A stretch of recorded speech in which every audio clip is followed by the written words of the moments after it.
I can swim. Just can't walk or dress myself.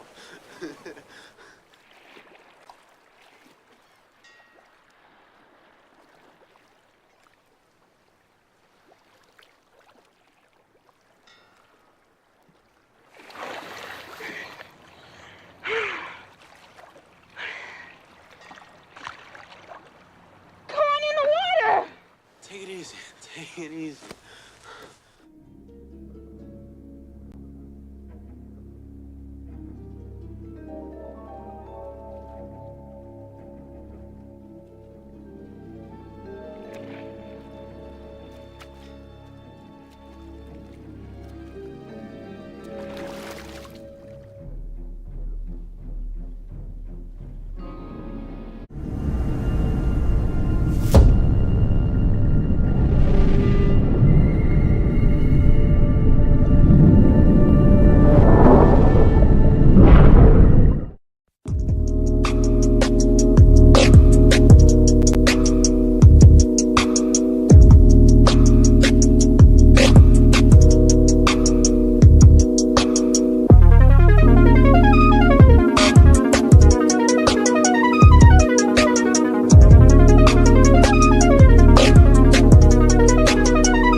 Salute, and welcome. Welcome back to the Black Ocean. Now swimming in deep end with your host, the one and only Great Black Shark.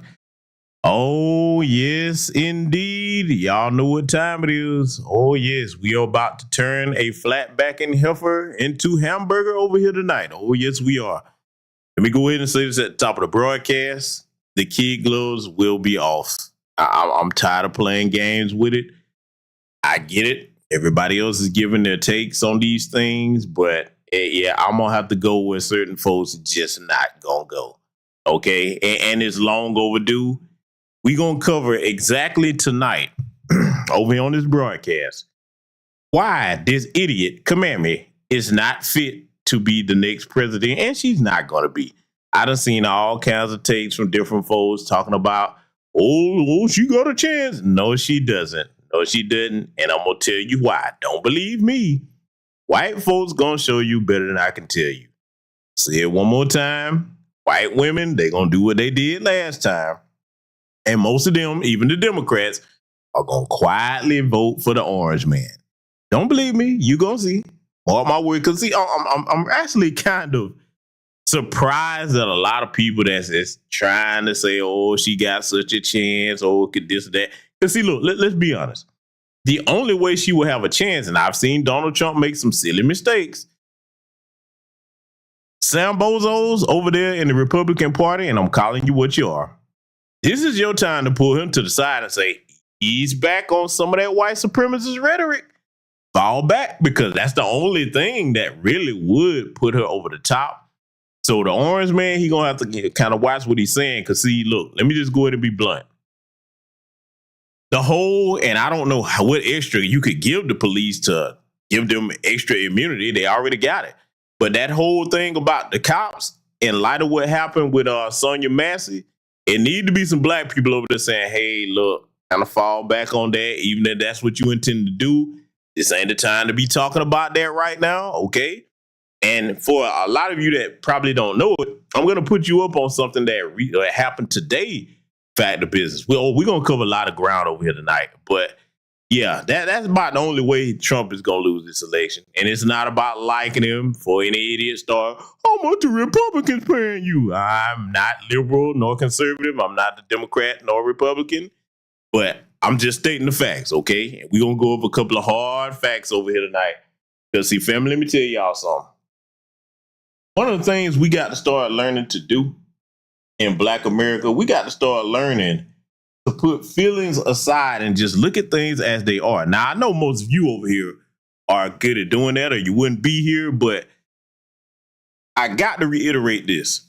When it comes to making business decisions, it's far too many black people in our country talking about like and don't like.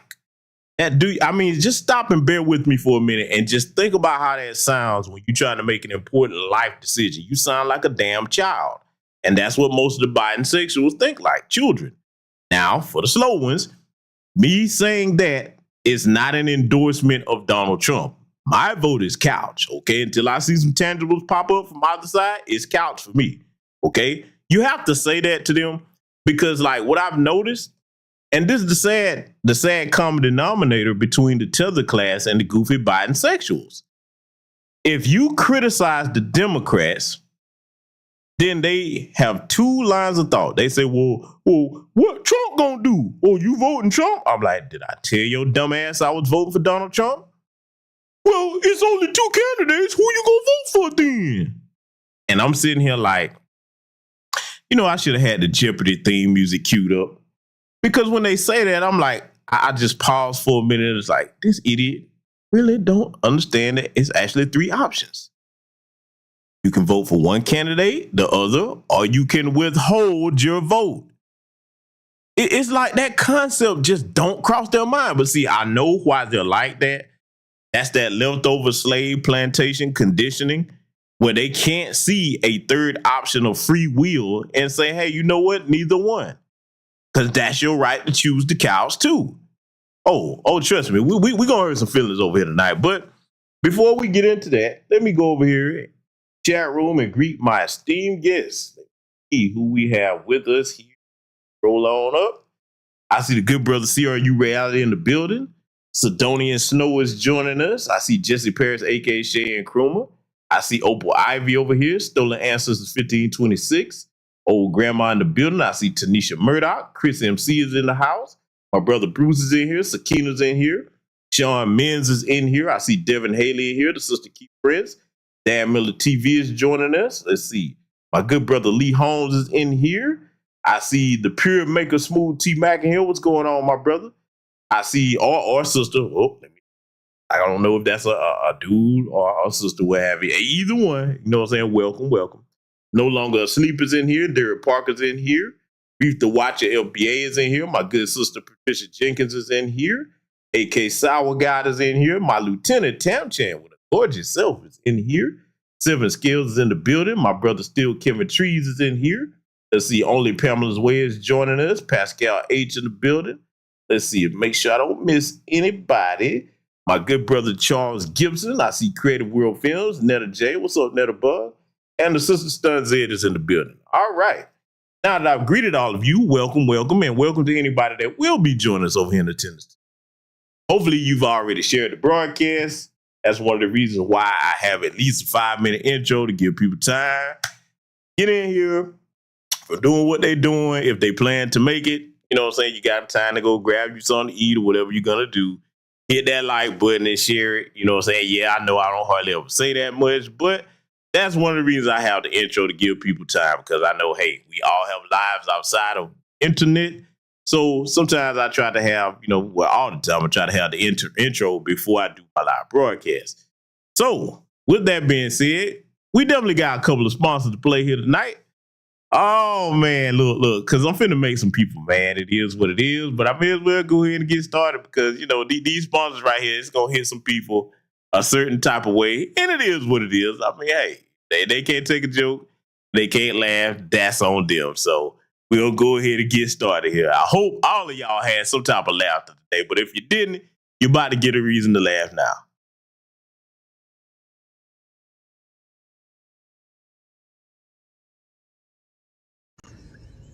I just want y'all to know that this is how y'all be looking when y'all get them big ass eyelashes. I mean, how can you even see? I can't even open my eyes. I can't even see in front of me.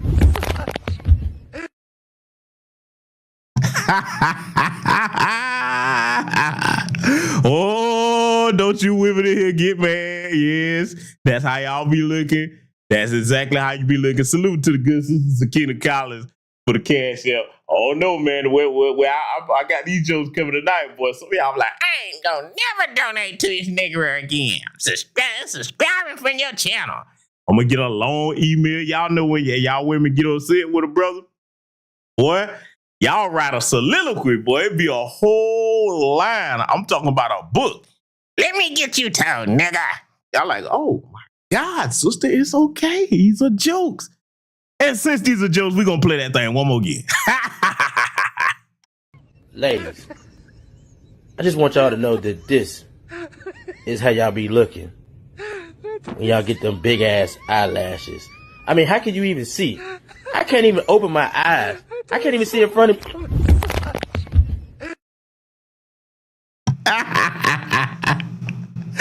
Oh, fellas, you can clip that, boy. They ain't gonna like that. But ladies, why y'all be for the ladies that do it? Okay, let me be fair. All the sisters don't do that, but it's just like, okay, this is my question, right?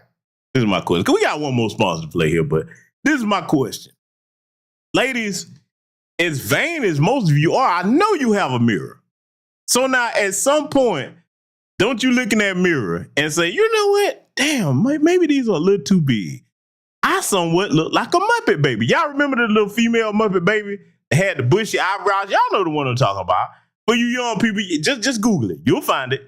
I'm just saying, is the goal to look like Muppet babies today? I'm just trying to figure it out. I mean, look, I'm a guy. I don't know what y'all got going on.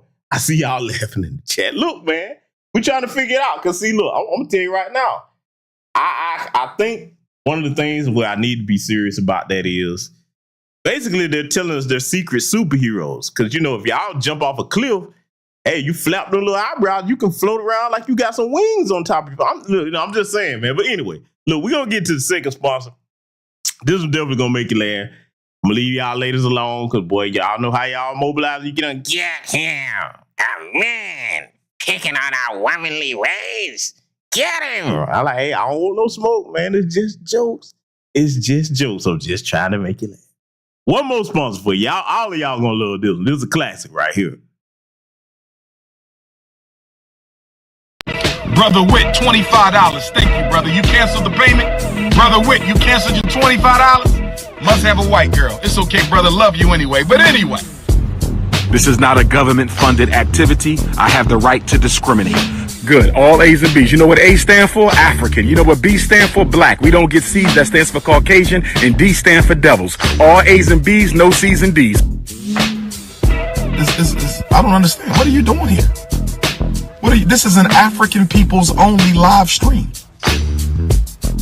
This is an African people's only live stream. Consciousness over coochie. Politics over punani. My ADHD stands for an ancestral diversion for my higher development. Oh, Lord have mercy. Another coon. Your coon chip will activate. It only takes a little bit of white brainwash to activate the coon chip in the average Negro. Rule number 3, white supremacy is ruthless. RT. I can get rid of the gut, but you'll never be 6'3". I can get rid of the gut. Big Papa, nigga. That's why I'm Big Papa. I had an ADHD moment. I had an ancestral diversion for my higher development. I had an ADHD moment. I had an ancestral diversion for my higher development. Yeah. Nah, I got this. Why do you need white man paperwork? Lord have mercy. Lord have mercy. Why do you need white man paperwork? But I'm telling you, as a psychologist, I'm not going to be able to psychologize all of them on the corner. Some of them going to sleep. For God!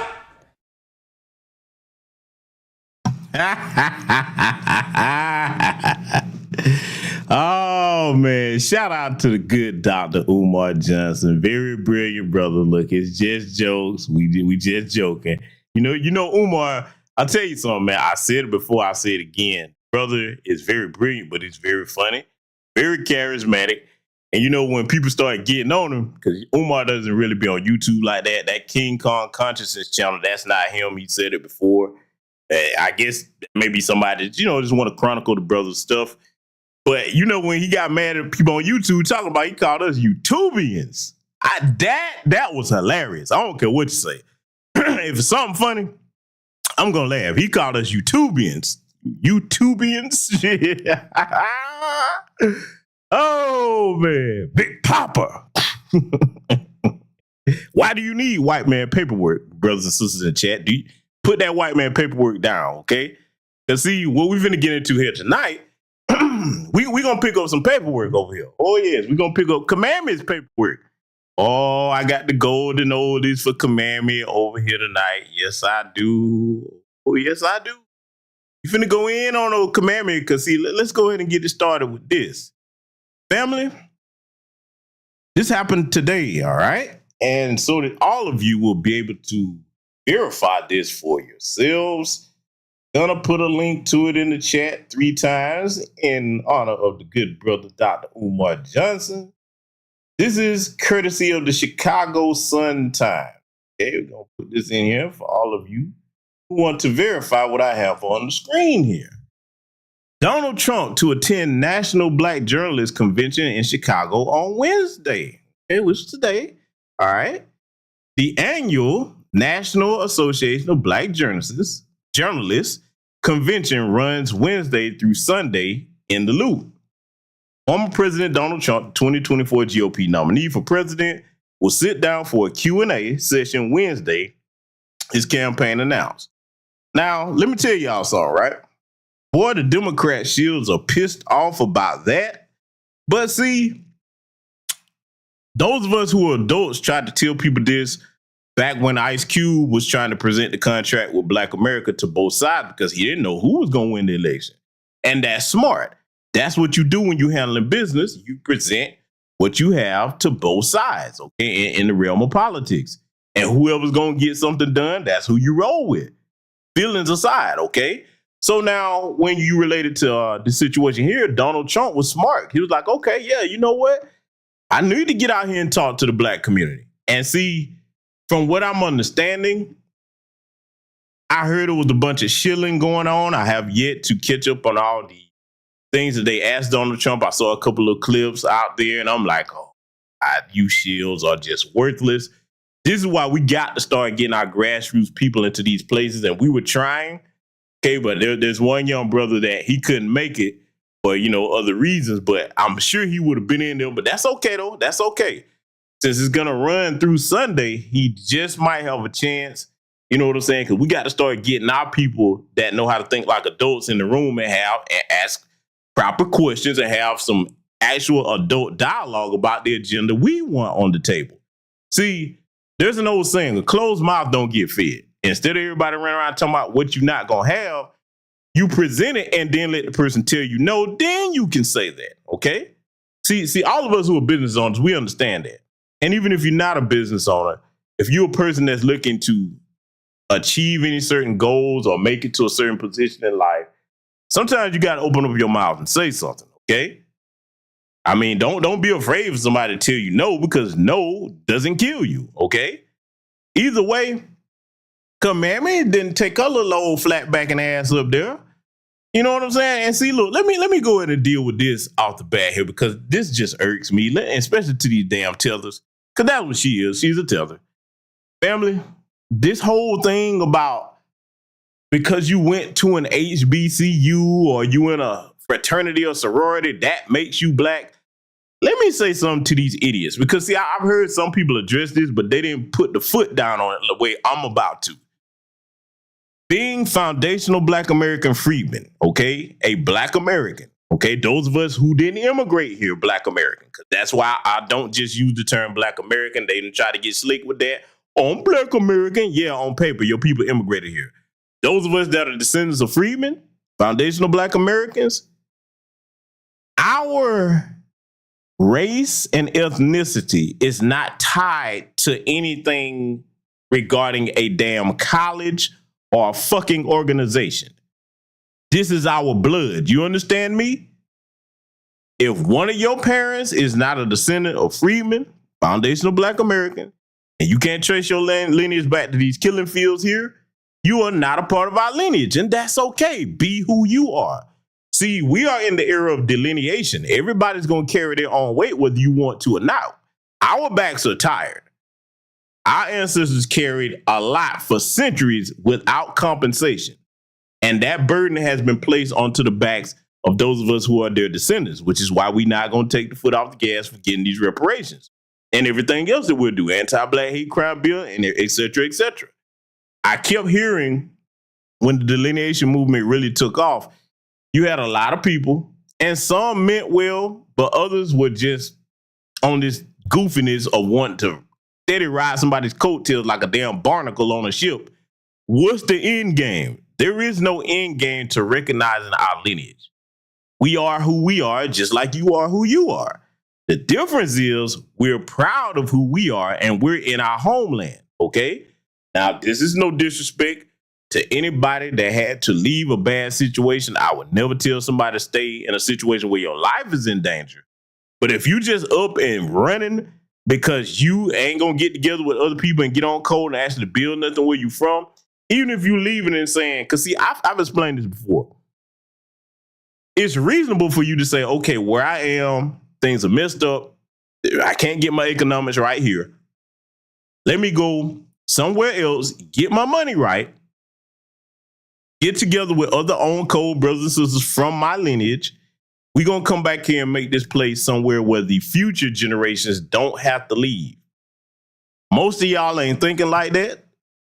Most of the tether class get over here, get a taste of constantly working electricity as long as you pay the bill, running water in some cases. I'm not saying all nations in Africa like that, but there are places over there where these things are not a consistent thing in their lives. So that's luxury to them. This is why they have that arrogant attitude when they get over here and they driving a taxi or Uber and they bragging about a job. I'm like, man, we've been getting jobs ever since the beginning of this country. Okay, we built it. You ain't doing nothing that we hadn't done when you come over here. That's the crazy thing when they start getting the big head. I'm like, name one thing that you've come over here and done that we hadn't done. Because see, I would concede the point. If any of them came over here and started doing things that we've never done and just couldn't figure it out, I'm like, you know what? They might be on to something. Let's kick back and take notes from them. They know what they're doing. I hadn't seen it yet. You come over here and talk about degrees in college. Black folks been getting educated, man, going way on back to Reconstruction. You ain't did nothing new we hadn't done. You hadn't had one job we hadn't had. You hadn't started no business that hadn't already been over here before you came. So until I see you actually doing something that's noteworthy, I already told you, I treat tethers, notice I said tethers, not all continental Africans or Caribbeans, the tether class, I consider you the equivalent of toddlers. Yes, I have to look at you this way. You don't build nothing and you have to eat off other people's plate because you don't have the maturity and the pride to get up or the skill set to get up and do for yourself. You got to feed off of everybody else's plate. Okay, so there's that. Just want to go ahead and get that out the way because, see, yeah, if you thought that was upsetting, you ain't seen nothing yet because we're going to get this ball rolling tonight. Oh, yes, we are. We're going to get it rolling. Yes, we are. See, if this is how you see Kamami, this is how you look at Kamami, oh, you're going to hate me for the rest of your life after this broadcast tonight. Yes, you are. Because some of you, this is what you're doing right now. And see, the sad damn thing, and I'm talking about people in my lineage and outside of our lineage, the sad thing, especially for people in my lineage, if you actually had sense enough to stop going off of emotionalism and sentiments, I don't care if you're a man or a woman, and say, hey, wait a minute, let's look at this heifer's record towards our people. You know, that's exactly what you're supposed to do when you calling yourself trying to throw your support behind any politician. You're supposed to look at that politician's record, see how they treated your people first and foremost, and then start to look at their policies as a whole if it's going to be beneficial for you or in the country. But no, that is too much like right. Oh, no, you can't do that. So we're going to help you out tonight and remind you. As a salute to the good brother Eric Curtis for the cash out. Thank you very much, my brother. We're going to help y'all out tonight. We're going to remind you of a great deal over here about Kamami. Oh, yes, we are. Oh, yes, we are. Let's go ahead and get started. I told you they ain't going to like this. Yep, I'm going here. Oh, yes, I am. I'm going here because, see, this whole thing where people dictate to us who our people are and what we supposed to do, that day is done, okay? Let me make this unequivocally clear. I know there's other brothers and sisters out here that have the same sentiment, but I'm finna tell you right now, as far as I'm concerned, even if I was the only one that's going to be going as hard as I'm going over here tonight on this, then damn it, so be it. I'll put it on my back and run with it. This, ladies and gentlemen, is Donald Harris. This is Kamami's father, okay? Now, from what I understand, he was or is a professor at Stanford, I want to say, if I'm not mistaken.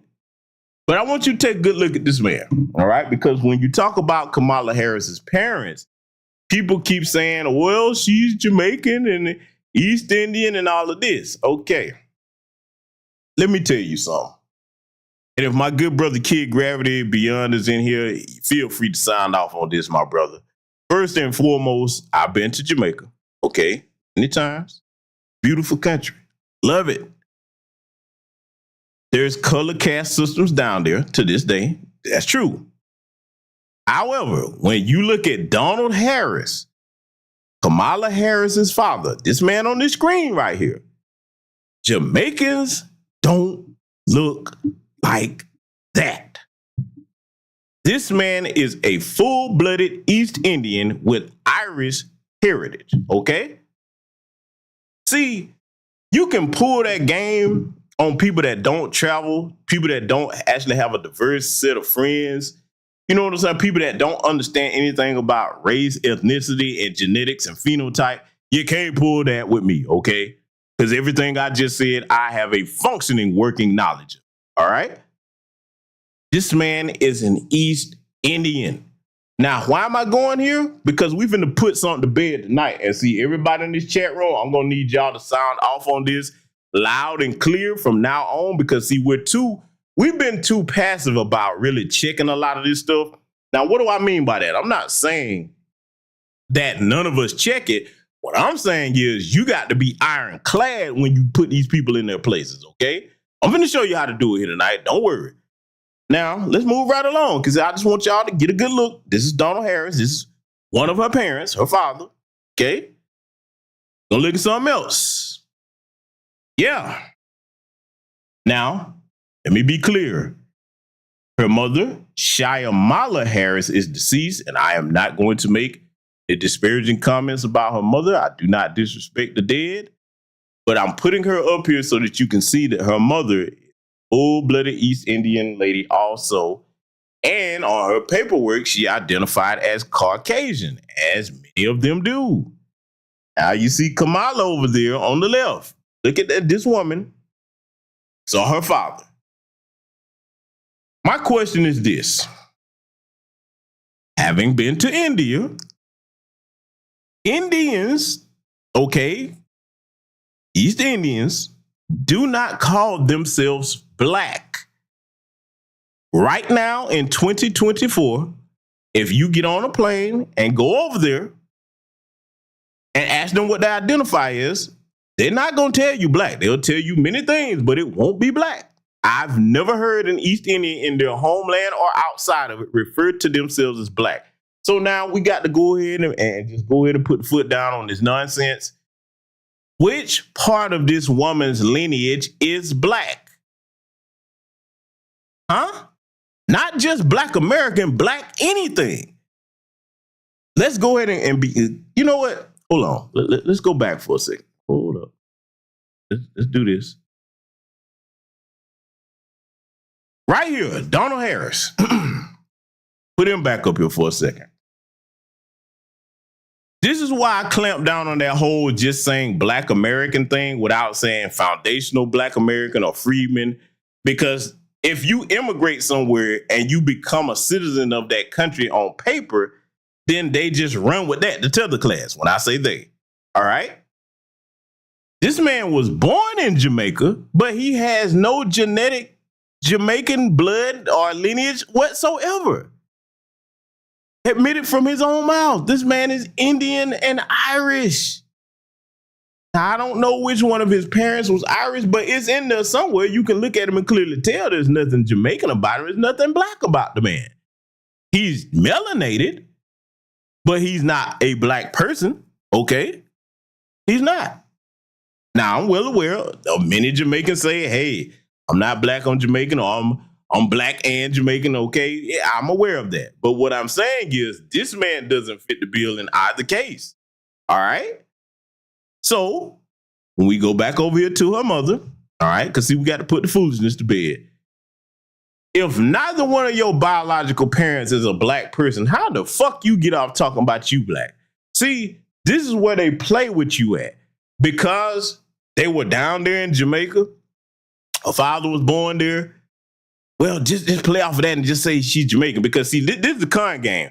Since there are lighter-skinned Jamaicans down there with Kamala's complexion, that's what they're trying to run off. That's fraudulent. And see, for Kamami, I'm going to show y'all something, boy.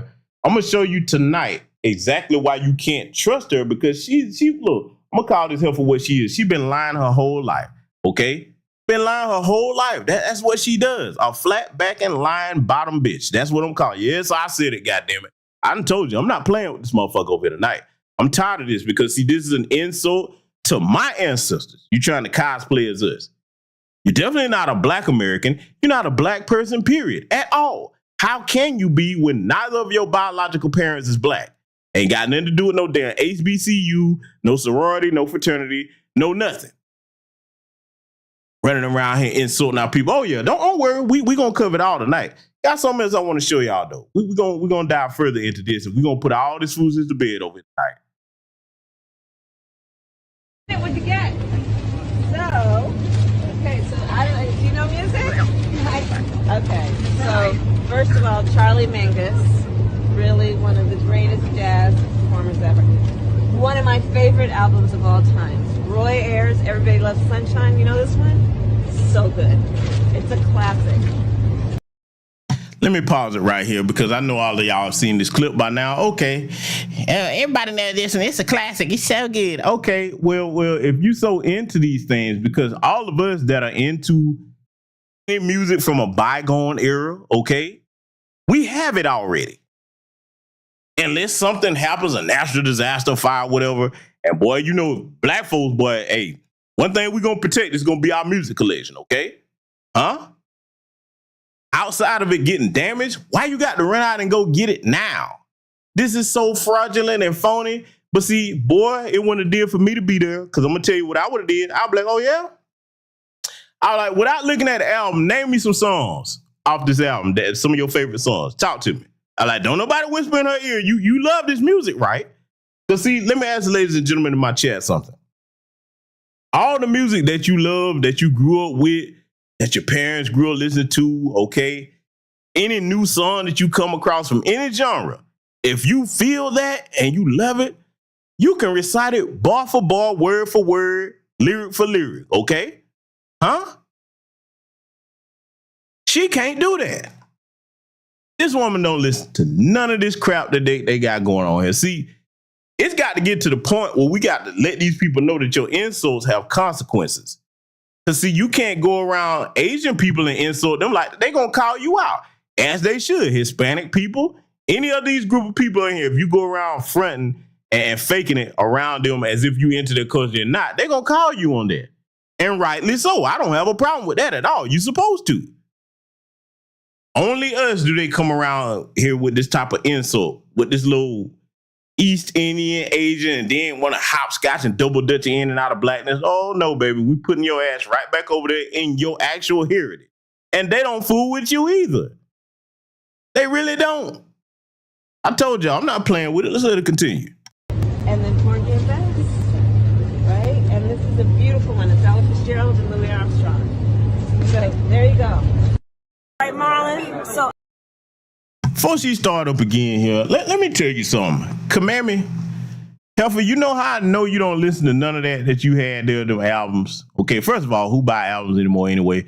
But I'm going to tell you why I know you don't listen to none of that.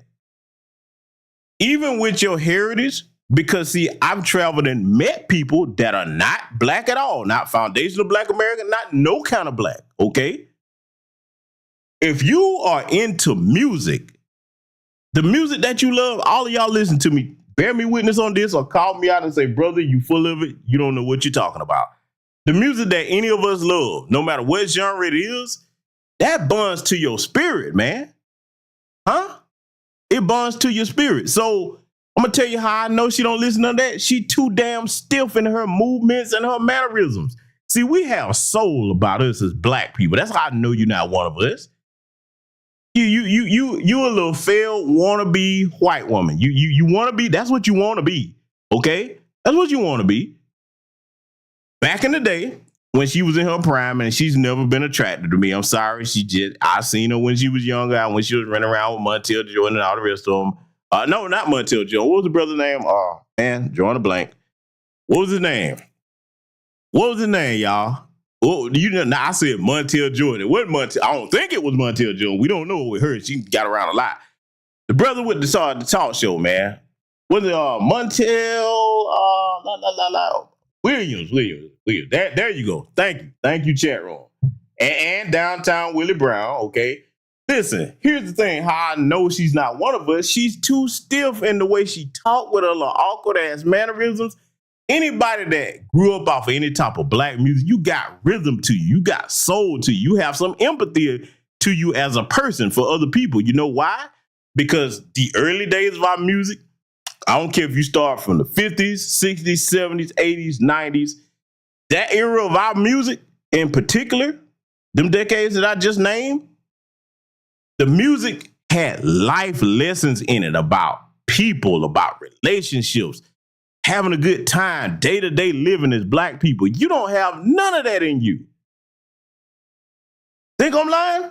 Oh, we not done with her by sight. I told you, man, this is going to be the definitive put this bitch in her place broadcast tonight. And we going to get political on it too. Oh, don't worry. Let's let it continue. I know how to make a mean pot of greens. In fact, people used to ask me to make greens for them for Christmas. One year, I had so many that I had to wash that we ended up washing them in the bathtub. So I have not played. Let me stop right here. Cap and Kamami. Now, y'all know all seen it. And if you saw my community tab post, listen, man, AI's a mug. You know me. I'm going to climb you all the way if I'm going to climb you. Look at this heifer's face right here. First of all, little old dog face, shoe face heifer. Okay, this has never been an attractive woman. I don't know why. Well, I do know why, because a lot of Negroes, anything that's high yellow, oh my God, she's fine. No, not this. Okay, and what really makes her ugly is what she done to my people. Cap and Kamami, this the Cap and Kamami face. Y'all need to screenshot this. You know what? I'm probably gonna make a meme out of this face right here, Cap and Kamami, the Cap and Kamami face. Only thing missing is a damn big ass blue cap sitting up there on top of her head. Listen, man. I grew up and my great grandmother was one of my first babysitters. This woman had a green thumb like no other. Lawn tree in the yard, garden out there growing all kinds of things. I'm talking about this woman could put her hand into the soil and make anything grow. I have never seen my grandmother, great-grandmother, grandmother, grandfather, no elder in my family. My mother, dad, nobody, uncle. I ain't seen nobody go get no damn greens that we eat and put them in a bathtub where we wash our ass at. I ain't never seen it. I've seen them be put in bowls and washed. I've seen them put in the sink. The closest you could come to saying somebody put greens in the tub, how many of y'all remember them round tubs? And then if they was designated for like washing greens, there wasn't no people gonna be using them, but them round 10 tubs. Now that's the only thing that could come close, but she said a bathtub. And them round 10 tubs, you weren't finna take no damn bath in them things, huh? Come on now, somebody talk to me. Cause see, I grew up down here in Georgia. Where my people from in the chat? Sound out. Where you from? Put your state in here. Everybody that's gathered over here, what state are you from? Just sign off. I'm trying to see something. Because, see, I want to know, wherever you grew up, as a foundation of Black American freedmen in particular, did your people do that? Huh? Did your people do that? I see Georgia, Savannah, Georgia, Macon, all the Mac town here. Let me see. Michigan, Louisiana, Illinois. Huh? I see Virginia in here. Florida, okay. South Carolina, New York, Houston, okay. Benton Harbor, Michigan. I'm looking. Oklahoma City, Alabama. Listen, man, California, Tampa. Listen, all the people that's signing off in here. Have y'all ever seen anybody in your family put some greens in a damn bathtub to wash them and clean them and then serve that to you on a plate? Now, Kamami, your people do that. Shout out to the good brother Super Ray. Boy, if I'd have been thinking I would have queued up the clip, boy, that would have probably been overkill. Your folks do that. Go ahead and wash your hand of my food. Go ahead and wash your hand of my food. Y'all know the one. Y'all done seen it. I just might have to cue that up tonight, boy. Man, your people do all kinds of stuff, man. Chopping up stuff with toenails, man. Just all unsanitary type of crap going on. We don't get down like that, Cap and Kamami. And this heifer right here, you know what? To me, I'm going to tell you one thing that I do think she does, that would be a Jamaican stereotype. I believe Kamami either smoke weed or she be pissy drunk a lot of the time. And y'all be like, oh, how could you say that? Oh, just wait. I'm going to show you what I'm saying tonight. Oh, I got evidence. Oh, we going to put this heifer on trial tonight. You want to insult our people? Oh, we going to insult you with the truth. Because, see, let me tell you something, family. When you get ready to go in on somebody, it's such thing called roasting where you kind of exaggerate things, et cetera, et cetera. But then there's the truth. Nothing is more hurtful than the truth. We gonna jab that sword of truth in her ass over here tonight. Capping over here talking about you put some damn greens in the bathtub. Ridiculous. Around. So what you got? I'm making me pot of greens and I'm not playing around. Definition of a damn hyena if it ever was one. Take a good look at this picture, family. You see this? Always grinning and laughing. Cute. Hey, how many of y'all remember the Dukes of Hazzard? Huh? Oh, I'm showing my age. I know young people like, what the hell is a Dukes of Hazzard, GBS? How many of y'all remember that, though? For those of you who are Gen Xers in here, and some of you older people, okay? How many of y'all remember the Dukes of Hazzard? Okay, yes, I know the General Lee had that rebel flag on or what have you, but you know, at the time we was kids, we watched the show, okay? A lot of us did. Y'all remember the character in there named Roscoe Pico Train? Cute. Don't she kind of sound like a goofy female version of Roscoe Pico Train? Huh? She really does, man. Cute. Goof ass. And they talking about they want to put this woman in charge of the presidency. Oh, let me tell you something. If you think you want this woman to be president, after this broadcast I show you here tonight, you need your head examined for real. Oh, because I'm going back into the crates. Oh, yes, I am. And salute and rest in peace to our good brother Fife. But ain't that right, Fife? Oh, yeah, we going into these crates tonight. Yes, we are. Because remember now, she has the magical, mystical ability to go listen to Tupac in the 80s. Okay, before this man even really got established and had stuff out there, and boy, I heard the lie. Oh, well, she meant mixtapes. This man didn't have no mixtapes nowhere near where she was back then. You lying, bitch. I'm so sick of this heifer, man. People that went to school with her probably would tell you, man, yo, boy, she was always lying. Every time you turn around, I bet she was lying from the time she was a kid, just lying. Hey, Kamala, why you lie like that? I don't know. It just lying. Look, but look, let's keep it a buck. She managed to turn that lying into a skill and hopped her ass to the vice presidency, which, by the way, is the other reason why ain't gonna be no scores of white women to come out and support her, because I've said it before, I'm gonna say it again. White women are the most vindictive creatures on the face of the earth. You really think that they're happy about her being vice president before and one of them? And then you really think that they're going to just forget all of that and help usher her to the presidency before a white woman? The mothers of white supremacy? Are you out of your damn mind? Some of this stuff, you have to put the polls to the side, because polls change night and day. Put the polls to the side. Let's talk about people, huh? Them folks in particular. Male society. Huh? The only white folks that's supporting her, and I'm finna show you because we finna talk sense and numbers. Let's go back to the polls and numbers and math for a minute, okay? The only white folks that's supporting her is in the LGBTQ plus community, okay? Men and women.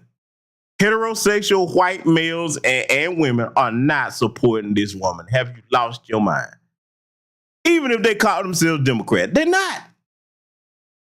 You got to understand, both parties are anti-black racists. And this current iteration of the Democrat Party is the most racist I've ever seen towards black folks. Now, if she's running around claiming that she's black, they'll be like, well, bitch, since you say that's what you are, we're going to treat you like that. And even if she wasn't, this is where I got to give a shout out to Ann Coulter. I know y'all like, did he say Ann Coulter? Yes, I did, because she's an open, honest white supremacist with a little shriveled up, haggardly looking self. Remember what she told Vivek Ramaswamy when he was calling himself running for president with that little Gumby hairdo? She told Vivek to his face, y'all can find it, I would never vote for you because you're not a white man. Shout out Ann Coulter. I appreciate the Ann Coulters of the world. That's what I can work with. Give me my white supremacy. Straight, open, honest, straight down the middle.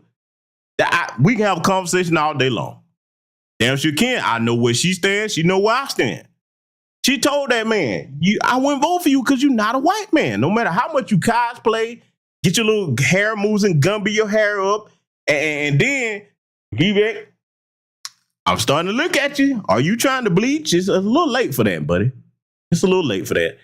I'm wondering, did he descend from that Dalit people tribe over there that they treat like trash over there in India because they're very, very dark skinned? They actually kill them people on sight. for no reason, huh? And had the nerve to talk about black on black crime. Boy, you better start back in your homeland, you and Dinesh D'Souza. But see, she's stuck in a rock and a hard place because she's not one of us. Them Indians, the East Indians, they ain't fooling with her. You damn sure can't identify with nobody Jamaican. Can't look. Let's just go ahead and say it like it is. I don't know how many Jamaican brothers and sisters I got over here listening to me, but I want to say so. Where my proud Jamaicans at? Salute to y'all, man. I want to ask you a question. If you're a Jamaican in here, let it be known tonight because I want to ask you a question. This ain't to roast you or none of that. No, I got to ask a serious question because I make a distinction between the 10th class and the on-code non-FBA brothers and sisters. I got a question I want to ask you. Can you imagine Kamami coming down to Jamaica with that foolishness, trying to blend in like she one of y'all? Could you imagine her butchering Jamaican patois, huh? Come on, man. I know Jamaicans. They would clown her ass out the damn country. Am I lying? Wait, my Jamaican brothers, is there anybody in here that's Jamaican? Tell me if I'm lying about that, huh? Feel free to sign off, because see, I'm going to tell y'all something, man. That old phony fake crap that she come around with, we got to stop being polite about when people do that to us, man. Especially when it comes to politics. Don't come around us playing when it's time to talk business. But I said that to make the point. She's not one of us, Foundation of Black American Freedmen, at all. She's East Indian 100%. They don't fool with her like that. And Jamaicans, damn sure ain't claiming you like that. I ain't really seen no Jamaican people claiming. I'm just saying, somebody correct me if I'm wrong. I ain't seen Jamaica. That's one of us. She's ours. I ain't never seen that now. I ain't saying that they don't, but I've never seen it. We're not done, though. We got some more to analyze here. Oh, yeah. We just getting started on this heifer. And I'm wondering what the United States is going to do more specifically to set up a permanent infrastructure. And relatedly, is the United States willing to make a specific allocation for Ukrainian refugees? And for President Duda, I wanted to know if you think, and if you asked the United States to specifically accept more refugees. I got to pause this right here because, ladies and gentlemen, I told you I don't go low. I go under to the 19th and 20th levels of hell when I have to come after your ass. March 10th, 2022. Did you hear the question they asked? Now, this is what makes this priceless. Asking her a serious question on the world stage, live on television. Did you see that look on her face when she was like, oh shit, they actually asked me a question that I've got to think to figure out.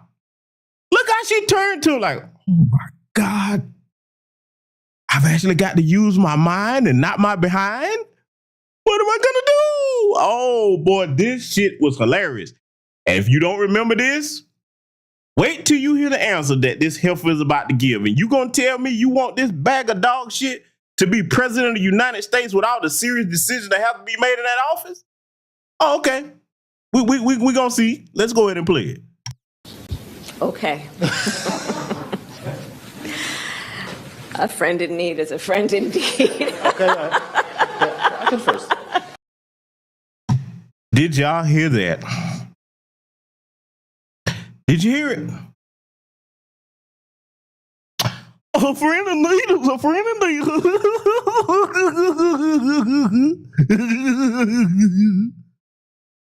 Really? Let me talk to my people in this chat room for a minute. And you bisexuals and commandmeites, I don't care. You're going to hate me. Because, see, I'm looking at reality. The people that are most qualified for things are the ones that you're supposed to want to be your representatives.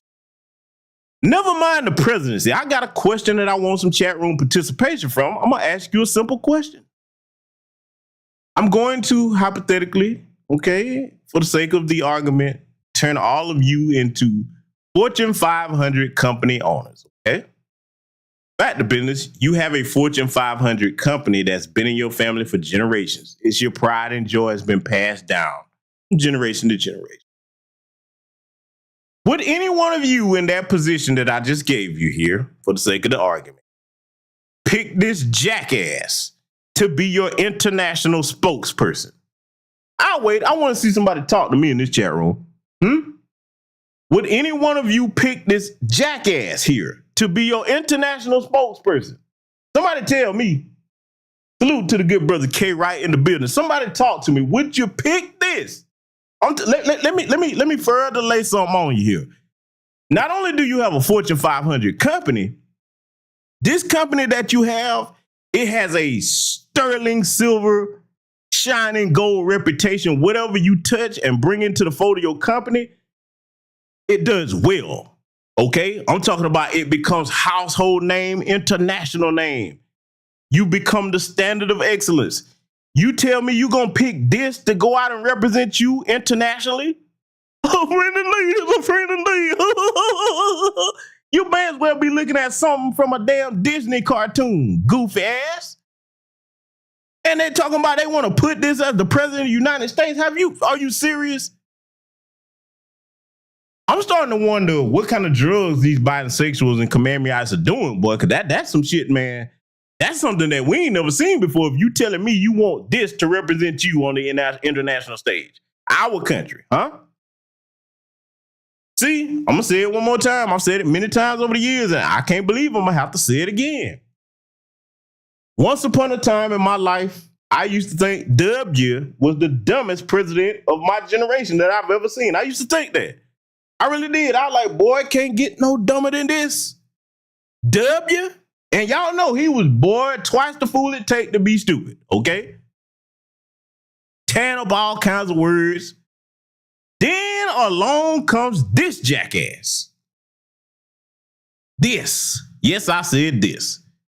Why did I say this? Because you treated my people as if we wasn't human when your ass was top cop over there in California. You can go straight to hell for that. Yeah, I don't forgive my enemies when you inflict egregious harm upon my people where it costs us blood and our lives. Laughing at brothers before you send them up the river for decades. But see, with this clip right here, this will live on in infamy for those of us that keep score, because I keep score with the things that matter, okay? March 10th, 2022. Y'all remind people of this, okay? This is what they're saying they want to be the leader of this country. Can you imagine this idiot in charge of the nuclear launch codes? But those of you that have young black sons and daughters, when I say young, I'm talking about young adults. Can you imagine what happens when this idiot, if this idiot was to become commander-in-chief and head of the armed forces? Do you know what kind of disaster that would be? Everybody talking about this situation now with Jim Crow Joe that was in there World War III. Oh, no, this idiot would do it. I'm going to tell you why I know. Because when you flat back your way to the top of a career and you don't have any actual intelligence, yes, I said it, this is not a smart woman. A smart woman doesn't conduct herself this way. You don't have any skill sets. You're not a good negotiator. She would jump in there with all this smoke being blown up her ass about, you could be the first woman president, and call yourself trying to outdo the men when you don't understand that men in positions of power, we don't just hop up and do any and everything, because you actually have to strategize before you do certain things. See, there's this mentality in America now that's been promoted to women in general of all races where, oh, you're smarter than the men. See, they just don't understand what you understand. If you was in there, you could go ahead and do it. Okay. Sometimes you go and jump into things that you cause a bigger mess than you could have when you don't even have to go to war at all. I'll give Trump that. He was very good when he was in office at keeping things from blowing up to where they could have been. He exercised the options of cutting funding in some cases. He exercised the option of negotiation in some cases. He exercised the option of saying, okay, look, let me tell you something. If you do this, we'll hit you with these sanctions. See, war is supposed to be a last option, a last resort, not the first option. Can you imagine this idiot sending your sons and daughters over to die? Because her little step kids ain't going, and she don't have no kids of her own, okay? And then you actually say, well, President Harris, why did you make this decision to send all these young black people over there to die? Well, look, a friend in need is a friend in need. That's what she would tell you, huh? Can you imagine? I told you I ain't done with her by sight tonight. We just getting started. Let's let it continue. Okay, so this time. Salute to my good brother Project Leroy for the cash app. But see, I'm not done yet, because see, I have further evidence of why she's too incompetent to be anywhere, even close to the vice president position. She should have never been there. Let me go here before I let this jackass continue to embarrass herself. Let me tell you something. White America, you better get your simp problem under control when it comes to these men in power. And I'm talking about in the Democratic Party and the Republican Party. This bitch should have never been chosen to be a vice president. Not her. Now, let me be clear. I'm not saying that there's no women qualified to be vice president or the president. I'm not saying that. There's sisters out there that could do the job. Actual sisters, because this motherfucker here ain't now one of our family members. This ain't no sister of ours. There's women out there, you know what? I'm gonna be completely fair. There are women in all races that are capable of being the president or the vice president. This is not one of them. See, any of the brothers in here that have been around actual women that are worth a damn, intelligent women, no matter what race they are, we gonna broad stroke this. They don't carry themselves like this grinning idiot. Sure, they're human beings that they laugh, but when it's time to be serious, they are all business. They'll speak to you with an air of intelligence that lets you know that they're confident and know what they're doing. Okay? Intelligent women you can actually learn something from as a man. Hell, they are the first teachers of all the children, especially in our community. What the hell are you going to learn from this? Other than how to be incompetent and for the, oh, you just don't like Kamala. Oh, really? Okay, I'm going to show you something. See, because for a lot of them, that's what they try to do. You don't like women. The devil is a lie on that one. Oh, no, there's plenty of sisters here to tell you, oh, I absolutely adore and love and cherish women. Okay? Especially of our own community. But I'm going to further make the case for why if you put this idiot, let me take this banner down because I want y'all to see this. If you put this idiot in the White House, which is, she don't really have a chance, but if you did, I want you to sit here and listen to what she's about to say regarding this issue and tell me if you still feel that she's qualified to do the job. Record inflation, the worst in 30 years, way beyond expectations. OPEC didn't increase oil production. Can you tell us a little bit about how you would prevent the new spending in your Build Back Better agenda from exacerbating the problem? And also, what else are you going to do to fix this problem with inflation? All right, thank you. Well, let's start with this. Before she gets started with her bullshit, remember what I said at the beginning of the broadcast, that she has been a habitual liar, habitual bullshit all her life. You can tell by the way a person that's full of shit start out their statement with their mannerisms. For example, the last clip I just showed y'all, the friend in need, friend indeed. Okay, boy, that should be a meme that should set the internet on fire. Let me tell you something, man. The dumbass look on her face when she looked over that dude, then that pause, because see, an airhead bimbo or airhead dude, but in this case, we talking about a bimbo. They know when they on the spot and they're like, oh shit, this is a task that requires thinking. This is far outside and above my pay grade. When she got ready to start what she's about to say here, because she asked her a question about the economy and inflation, did you see the look on her face? Like, well, shit, let me go ahead and get into my bullshit mode, boy. If you don't believe me, listen to this bullshit that's about to come out her mouth. Prices have gone up. And families and individuals are dealing with the realities of that bread costs more, that gas costs more. And we have to understand what that means. That's a... Oh, shit. Boy, did y'all hear this specimen of intelligence espouse to you these things that many of you already know in this economy? Because you know you couldn't have figured that out without her having to tell you that, right? The cost of bread has gone up? Oh, shit, you don't say. Along with the cost of everything else. But see, what would you do if you didn't have commandment to tell you these things? Now, the question was, what are you going to do about it? And listen to how she's razzle-dazzling all around. Because, see, you got to remember, this bitch was an attorney, man, okay? They are masters of talking without saying a damn thing. Huh? But this is what they want to be president now. Let's listen to the rest of her solution for the problem, though, shall we? This is what you want to be your president. About the cost of living going up.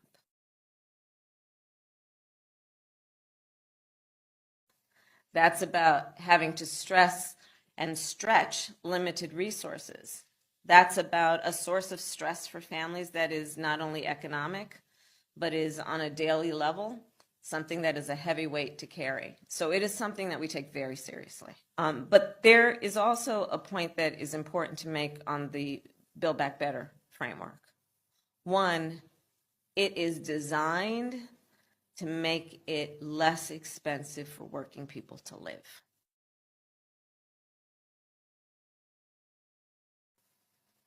It was specifically designed to bring down the costs of childcare and increase accessibility and availability. Designed to bring down the cost of elder care. And make it available to all those working families that need that support and need that help. And Build Back Better is not going to cost anything. We're paying for it. I can imagine what. Now, family, let me point out something, especially to young black people that I already know that Generation Z is already called this. Okay, but I'm just going to say it for the sake of saying it. The Biden-Harris administration, you remember when they first came in, the one word you kept hearing them throw around, equity, equity, equity. Then they come up with the Lift All plan. You hadn't heard of that, just like that George Floyd Police and Accountability Act. You ain't never heard of that since. The Build Back Better plan. They always naming something with a catchy title. But then when you say, okay, you telling us what this is, let's get down to the mechanics of how it works. All that bullshit that came out her mouth is designed to make it easy. Okay, well, the motherfuckers damn sure not working. Them families that you talking about, especially in our community, we can't tell. So you need to go back to the drawing board. Perpetual bullshit will sit in your face. Remember I told you one of the main people that was bad about doing that was running for president, another Democrat, Beto O'Rourke, okay? Remember him? Sit there and recite to you all the shit that you done went through that you know because you live it. And then when you say, okay, bro, I get that part. I live it. I know that. I don't need you to tell me what I went through. I need to get talking solutions. Where your solutions at? Oh, well, see, we have to we take it seriously. I hear you. I see you. Equity. Shut your stupid ass up. Huh? But, no, I could be being harsh. What I have shown you here, maybe I was just cherry picking things and taking cheap shots. Hey, they say, black men, they just need to fall in line and vote behind these goofy ass Biden sexuals. That's what they tell us, right? Well, let me tell you something. When GBS aims, I fire with a full clip. Oh, yes, I do. And I ain't done yet. Oh, I got banana clip on top of banana clip of evidence why this bag of dog shit should not be president. If you thought that you heard stupidity out this leather-faced boy, ooh, you ain't heard nothing yet. I'm going to let you listen to this. Then you tell me if I'm wrong about the statements that I just made about her not being qualified for this job. Just listen to this. Can be and be unburdened by what has been, What can be unburdened by what has been. What can be unburdened by what has been. What can be unburdened by what has been. What can be unburdened by what has been. What we can see, what we believe can be unburdened by what has been. What can be unburdened by what has been. What can be unburdened by what has been. What can be unburdened by what has been. What can be unburdened by what has been. Who we can be, unburdened by who we have been. What can be, unburdened by what has been. Where we can be, unburdened by where we have been, and unburdened by where we are right now. What can be, unburdened by what has been. What can be, unburdened by what has been. What can be unburdened by what has been? What could be, unburdened by what had been. What can be unburdened by what has been? What can be, unburdened by what has been. What can be, unburdened by what has been. What can be unburdened by what has been? What can be, unburdened by what has been. Unburdened by what has been, believing in what can be. What can be unburdened by what has been? What can be, unburdened by what has been. What can be unburdened by what has been? What can be, unburdened by what has been. What can be unburdened by what has been? What can be, unburdened by what has been? What can be, unburdened by what has been. What could be, unburdened by what had been. What can be unburdened by what has been? What can be, unburdened by what has been. What can be unburdened by what has been? What can be, unburdened by what has been. What can be, what should be unburdened by what has been? What can be, unburdened by what has been. What can be unburdened by what has been? See what can be unburdened by what has been. What can be unburdened by what has been? What can be unburdened by what has been? Unburdened by what has been and knowing what can be. Have a sense of vision about what can be unburdened by what has been. To see what can be unburdened by what has been. What can be unburdened by what has been? What can be unburdened by what has been? What could be unburdened by what had been? What can be unburdened by what has been? What can be unburdened by what has been? Where we can be unburdened by where we have been. What was possible, unburdened by what has been? What can be unburdened by what has been? What can be unburdened by what has been? What can be unburdened by what has been? What can be unburdened by what has been? What can be unburdened by what has been? What can be unburdened by what has been? What can be unburdened by what has been? What can be unburdened by what has been? What can be unburdened by what has been? That can be unburdened by what has been. There are those who are unable to see what can be, but there are many more who are able to see what can be unburdened by what has been.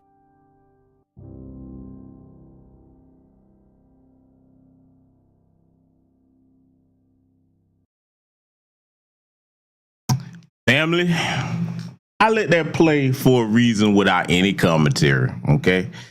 Because, see, I wanted you to see, and look, let's be clear. Politicians on both sides of the aisle do this, okay? I've done broadcasts before showing you how they'll have the same line of bullshit. This is the most important election of our lifetime. Remember that crap?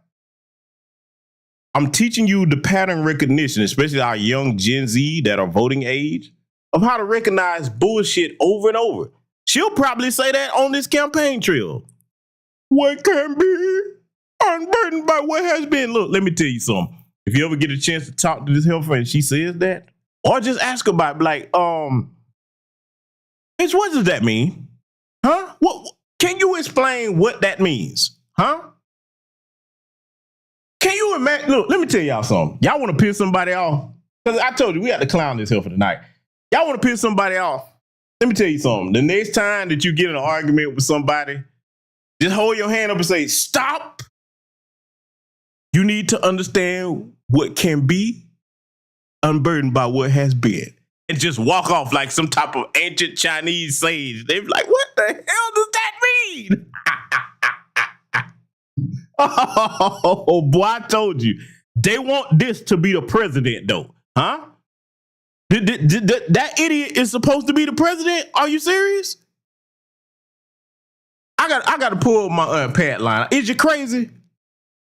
My Aunt Pat would always, is you crazy? She would wait till you do something ridiculously stupid or answer some dumb ass. She's like, is you crazy?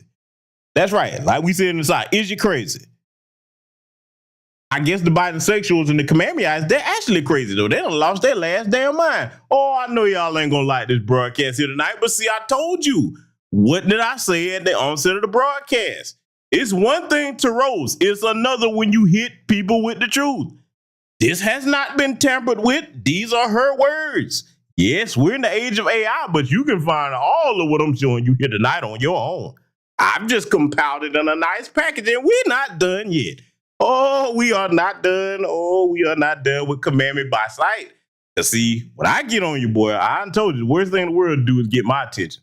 I'm going to stay locked on, just like my Monica says. I am a great black shark, and I'm going to great black roast her ass tonight over here with nothing but the truth.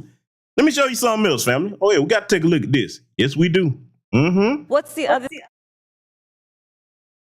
What I want you to understand, if you're a person that is Gen Z, I kept hearing that they say a lot of young people are supporting her. You know, it's a lot of the young people that she identify with them. Oh, yeah, you know. She loves the young people, right? Isn't that what she said? You know, this the same bitch that when she was top cop in California, you locking up black parents, in particular, just the black ones now, not other races. You locking up the black parents because their kids miss school for truancy. Locking them up. Kids and parents. Homeless. Even the homeless sister. Y'all remember that? The homeless sister. This bitch could have gave the woman a job. So because she would had no place to stay. Doing the best she can to try to provide in that situation. You go find a homeless woman and lock up?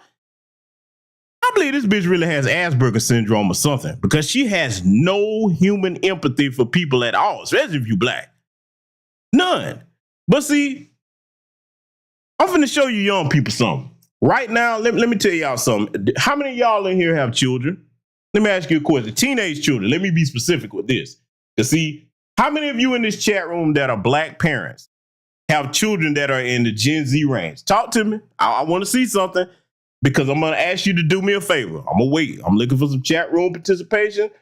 How many of you have children that are Gen Z in my chat room? Talk to me. I need you to do me a favor. If you are a parent of Gen Z children, if they're not able to listen to this here tonight, I want you to play this specific part of this broadcast back and let them hear what she actually thinks about them, okay? See, let me tell you something. Before I play this, as a Gen Xer, one of the things I've always told myself that I work to do every day is to make sure that I don't treat the younger generations like the boomers treated us. Okay, and I'm not saying all boomers, but y'all know that generation was a problem. Huh? Instead of teaching, ridicule it. Selfish. Don't pass nothing down. Try to stand in the way of younger people instead of putting them up. This is why the government looks the way it does. Because they won't move to the side and bring in younger people that have fresh new ideas, that understand things need to be updated to fit modern day society. Okay? I've said it before. The government today, as we know it, is nothing but a big old geriatric nursing home. Huh? That send your sons and daughters off to die over wars and shit that they start with their mouths. Huh? But see, I want you to let your Gen Z children listen to what Commandment actually thinks about them. Because see, one thing about it, when I see young people, I don't see them, no matter what they lack, as inferior. I don't see them to be ridiculed. The job of any older person is to teach, not ridicule. If you see a younger person lacking a skill set, damn it, you be the one to give them some game. A lot of time they're looking for game out here. Be the one to teach them something. Help them avoid some of the pitfalls that you've already made younger.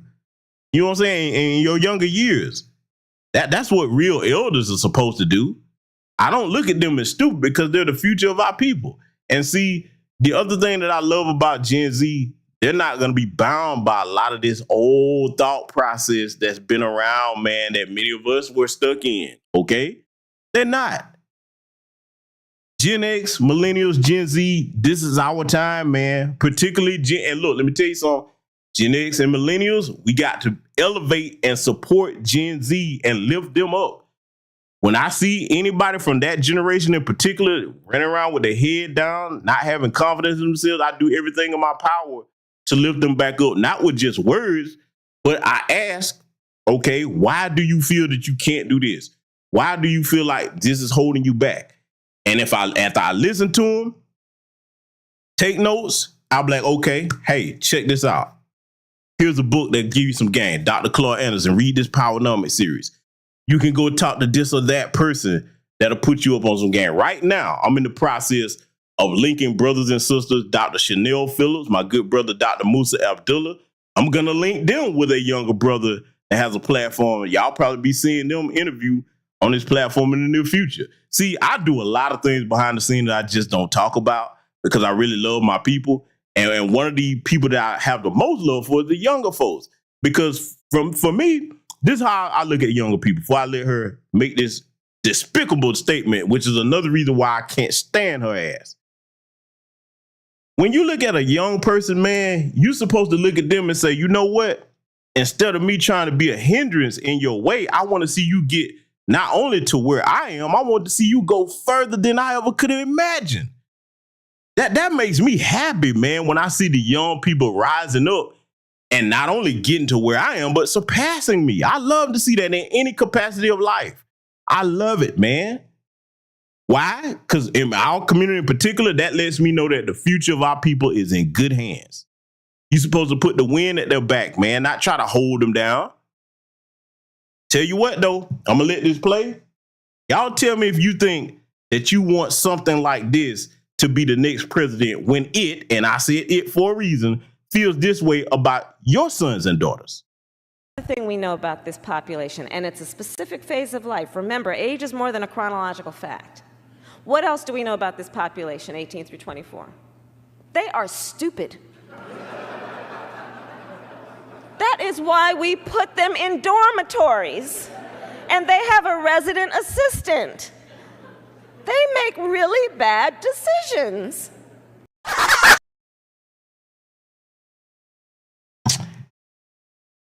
Salute to the good brother Charlie X for the cash app. I was going to let this play on into this next clip because it fits her, but I got to go ahead and get on her ass. Bitch, let me tell you something, Kamala Harris, Vice President Kamala Harris. Let me talk to your raggedy ass. Bitch, how dare you criticize the younger generation about making bad decisions? You? With your fucking reputation? See, a lot of people don't want to talk about her past with Lowdown Willie Brown and everybody else. I'm going there. You, a cosplaying liar. One thing you got to respect about Gen Z in particular, they get up every day in this fucked up economy, things higher than it's ever been for them, facing challenges many of us never had to face. And they put their chests out proud of who they are. They don't try to pretend to be something else that they're not. You not even worth an ounce of the courage in one of their toenails, Kamami. And then as far as calling them stupid, see, that's projection. Just because you're in the vice president slot now, you can't say you got there because you actually had intellect and talent.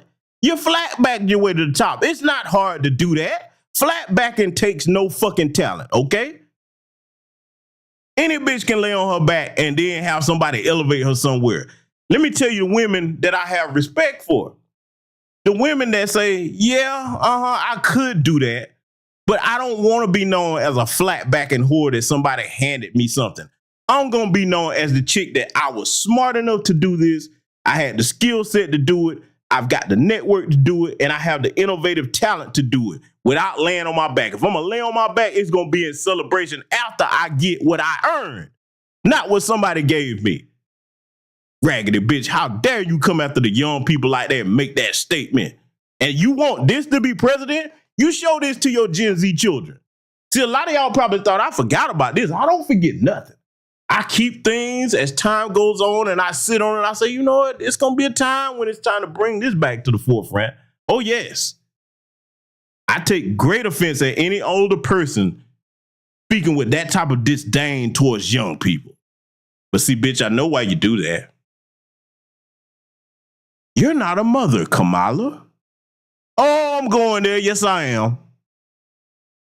A mother would never talk about children that way. You're a stepmother, but you didn't give birth to anything that you carried inside of you for 9 months. And thank God for that. Maybe the Most High cursed your womb with barrenness because he knew what a rotten soul you were down here. Maybe that's what happened. Have the nerve to speak about young people in this economy today doing whatever they got to do to make it. Especially shout out to the ones of them that don't resort to going in the streets and crashing out. I'm a Gen Xer and I have a different sense of humor from a different era.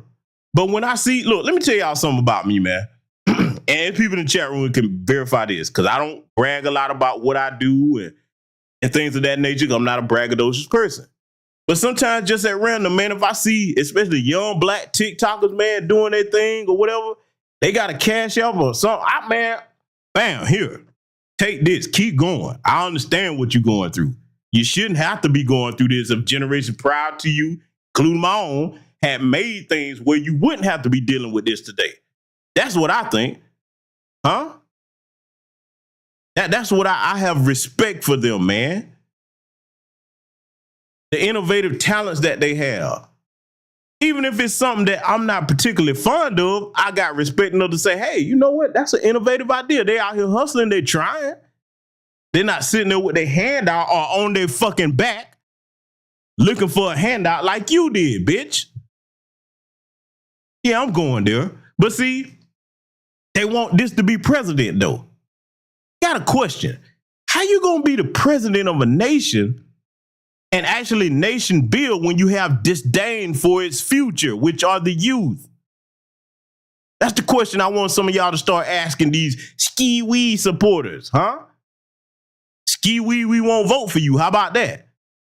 This is what she does, though, as she makes statements like this. Oh, I'm gonna let this play. Oh, yeah, I told you, I ain't playing with her tonight.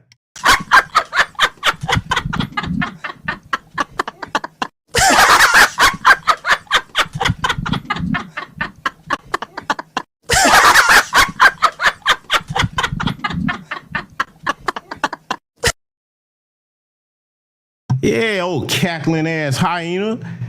You basically, even though you are in the vice president position, I'm gonna tell you why she's a failure. I know you're like, what you mean? She's the vice president. How could she be a failure? And salute to Solster for the cash out. Thank you very much, player. Appreciate that, brother or sister, whoever you may be. Now, let me tell you why she's a failure, though, because I know a lot of people like that don't make no sense. Oh, yes, it does. See, you can be a flatbacker and get unearned privileges and benefits, but you know what you can never do, Kamami, and anybody like you, especially if you're talking bad about the youth, you can never stand next to those young people that actually earn it and get it out the mud with their hands and say you on the same level as them. No, you can't, because you're not as intelligent as them. You don't have the skill set that they have, and you don't have the integrity and dignity not to sell your damn soul to get somewhere. That's why I say you're a failure, and that has to hurt.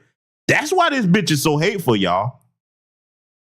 See, it's one thing for you to lie to other people and yourself, but when you start believing them lies and then you face next to the truth, you have a silent rage within you that most people cannot fathom. See, I know what I'm looking at when I see this heifer, huh? I know what I'm looking at. We ain't done. Oh, no. Because, see, they told us that we supposed to support this. For president, I'll be damned if I contribute one dime to this bitch's campaign. Nah, I ain't finished with it yet.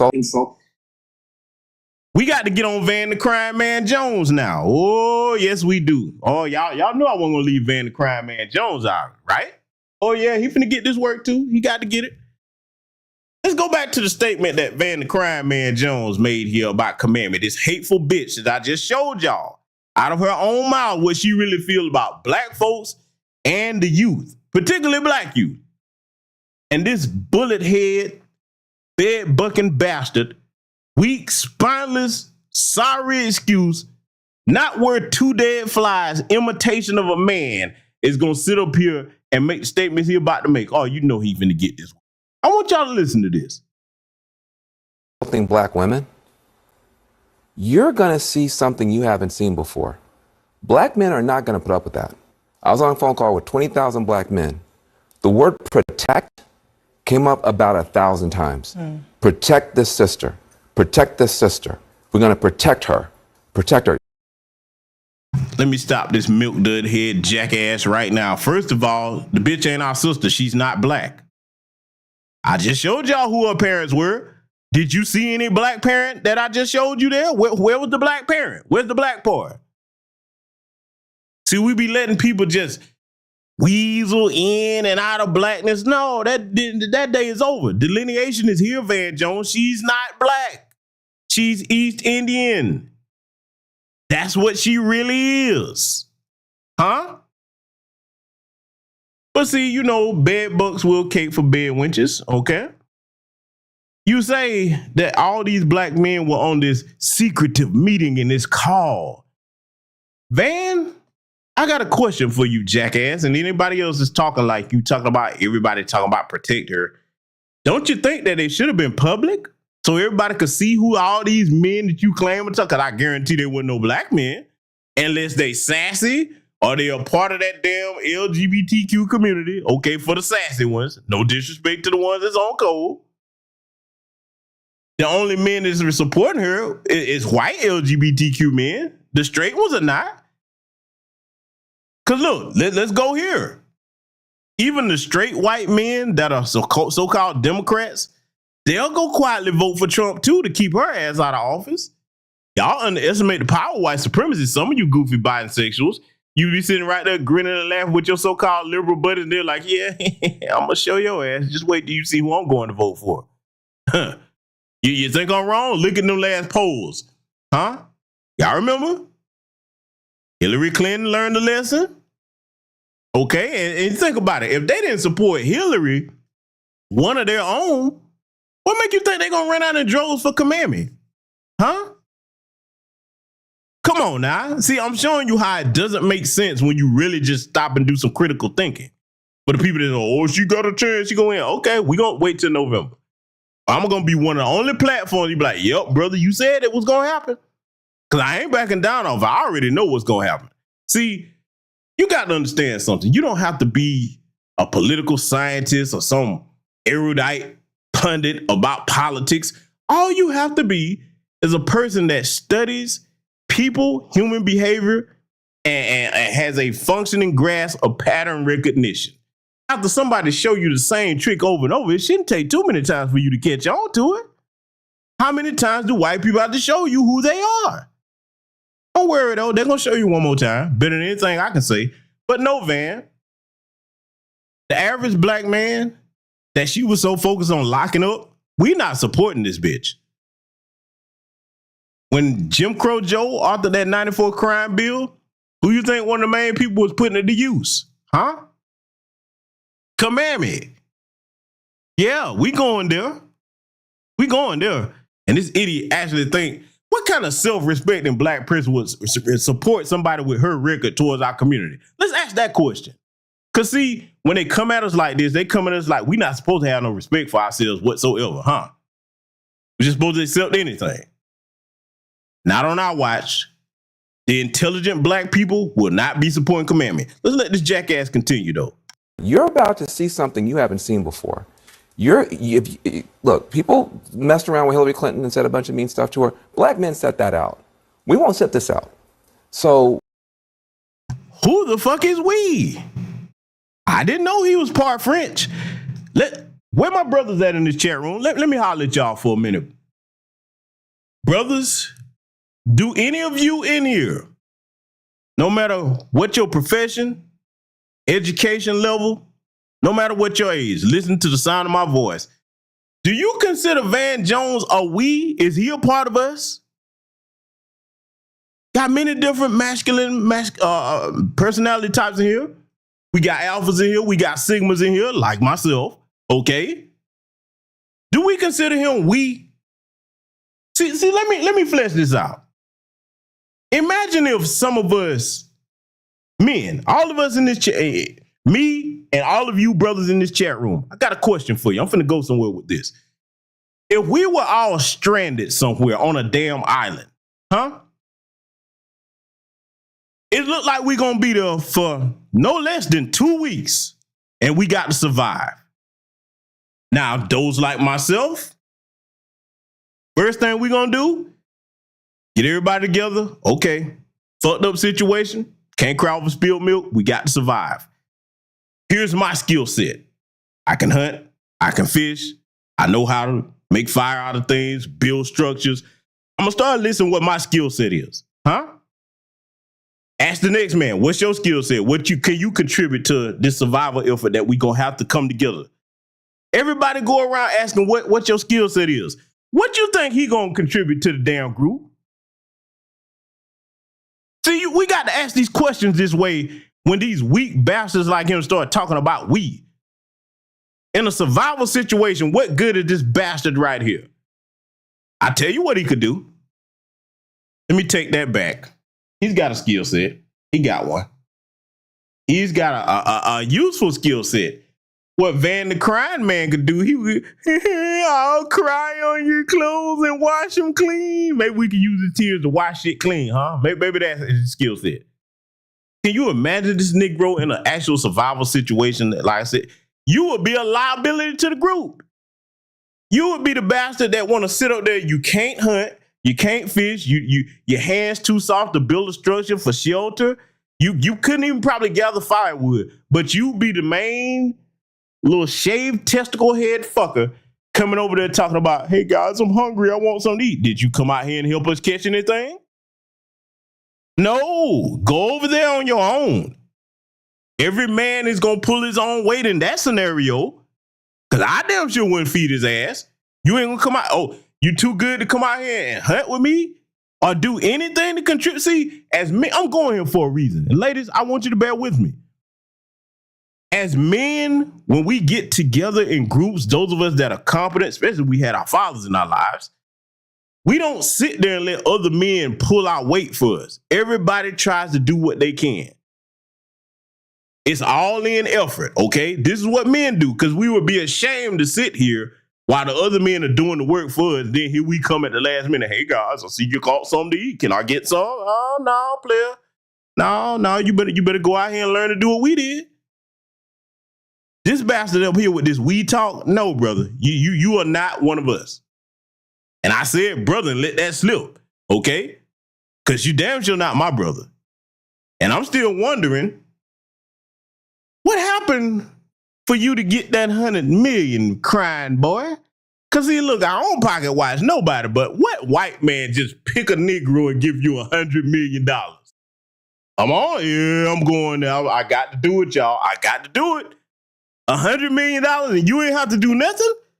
No, you do a little too much crying with your little sensitive ass. I guarantee you, boy, they got some footage of him somewhere. Boy, can you imagine that, man? I get it. $100 million is more money than most people ever seen. But some of us will be like, well, I just won't get that $100 million then. But boy, if you got to do what I think you probably did to get that, and I can't prove it, I'm just saying. I know many men in my chat room be like, unless you just out. Now, look, let me tell you something. I'll say this. If you already a part of the LGBTQ community, hey, go get the money, man. That's what you do. Go get it. But if you straight, nah, I'm cool, bro. I just wasn't meant for me to have that 100 million. Let's let it continue. I don't think that the Republican Party understands that all the work that they did trying to get us over there, two more days of this, it's going to be a problem. That's what he's thinking. He's thinking that we just come galloping to the rescue like damn Power Rangers or something. Man, you done lost your damn mind. Nobody fucking with that bitch. Let me tell you who is fucking with her though. And see, I want to make this point here. Okay, let me take this down. Look at what's on the screen. Divine Nine presidents released joint statement announcing unprecedented voter mobilization campaign. Oh shit, they actually know how to mobilize to get something done, huh? Well, Question. When has the Divine Nine mobilized to get justice for these damn race soldiers that's out here murdering us? When has the Divine Nine advocated for reparations for foundational Black American freedmen? Hell, throw that to the side. When has the Divine Nine got together and said, hey, Black children are behind in the school system. We need to focus on raising money to build our own schools. When did the Divine Nine do that? Huh? Oh, I'm going here. I don't care which one of you it offends. I really don't. Let me ask. I got more questions. Oh, because I got some questions over here. Yes, I do. When's the last time you seen the Divine Nine get together and mobilize, air quotes, to go and demand that we have an anti-Black hate crime bill? Oh, I ain't done asking questions. I got one more for you.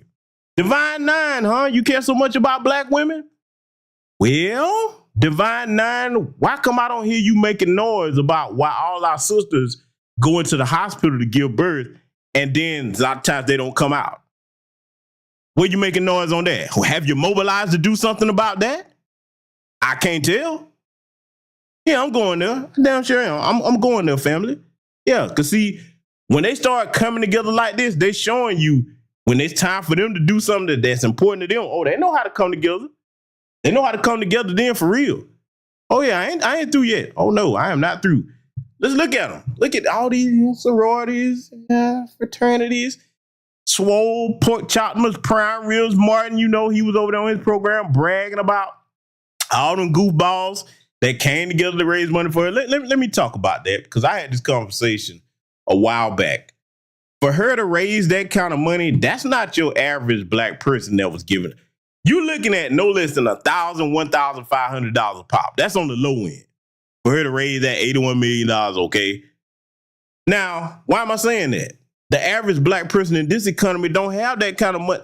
$1,000 is a life-changing situation, a life-changing amount of money for most people. If most people listen to this broadcast, okay, was short $1,000 on something, that would change their life, man.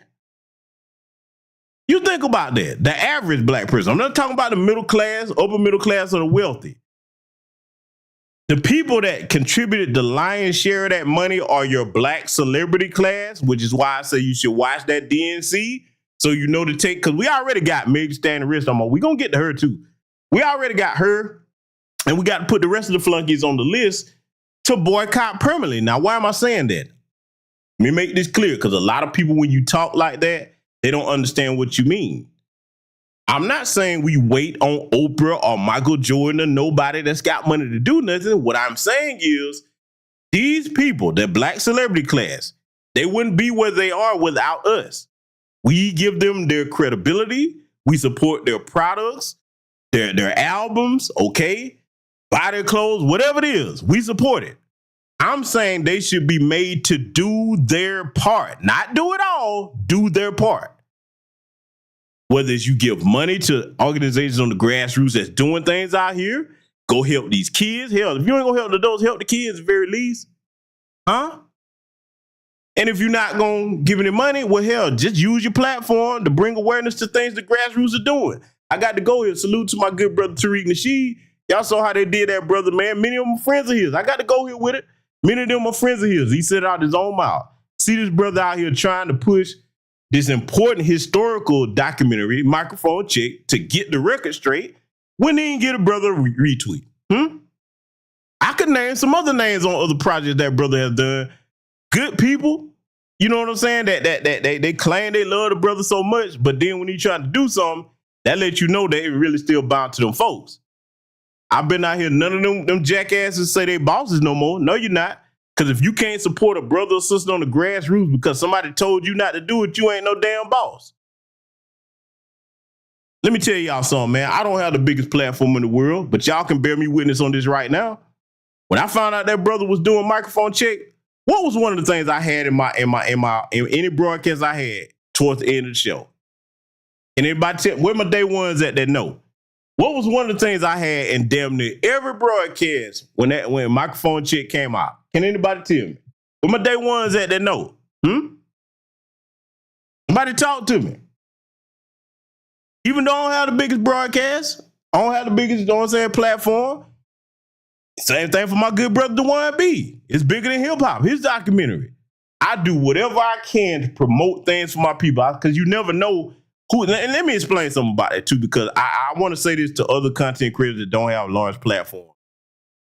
A lot of times people get caught up in subscriber numbers, this, that, and the third. A lot of times people get caught up in viewership. Let me tell you why you don't get caught up in either, not even the viewership. No matter what your subscriber count or viewership is, you never know who is watching you. You hear me? One of the reasons why I have such a very powerful network of people that I can contact and damn near get anything done is because a lot of people come over here and watch. And I ain't talking about 20, 10,000 people. I'm saying all it takes is 1 or 2 people to watch and say, you know what, brother or sister, I believe in what you're doing over here. Let me throw some weight behind you. You want a network? I heard you talking about XYZ. I could probably help you with this. Let's chop it up and get some things done. Over the years, man, I built an extensive network with this platform alone, okay? Not to mention offline. So that's what I would say to any content creators with a smaller channel. Sometimes it ain't about subscriber numbers and how many people in your chat room. It's about who is watching. That's actually about what you say you're about. And I don't think I can tell you just be ready to move if they actually try to network with you and do things, okay? That's what I'm all about.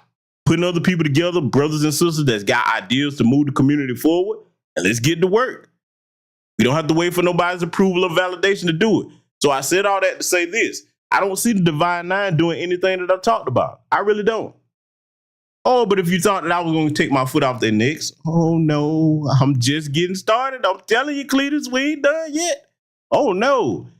Here we go. Because see, they keep talking about they want her to be president. They saying that we should support Kamami, or they want you to give your hard-earned money and this record inflation to her to help her. This woman already inherited Joe Biden's war chest of about $200 million, and they steady raising money.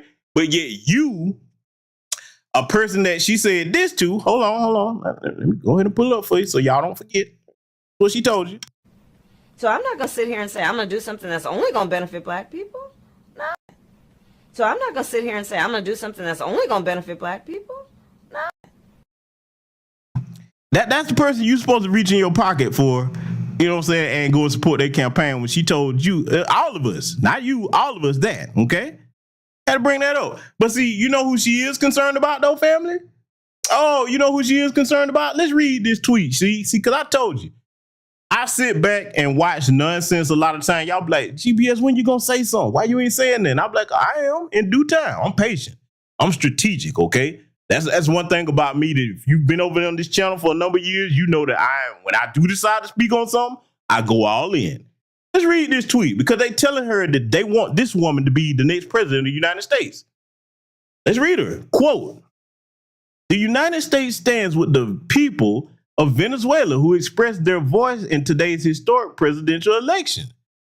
The will of the Venezuelan people must be respected despite the many challenges. We will continue to work toward a more democratic, prosperous, and secure future for the people of Venezuela. End quote. Kamala Harris. Wow. She is extra concerned about the people of Venezuela, isn't she? You know, one of the main places where all them illegal aliens keep flooding up here.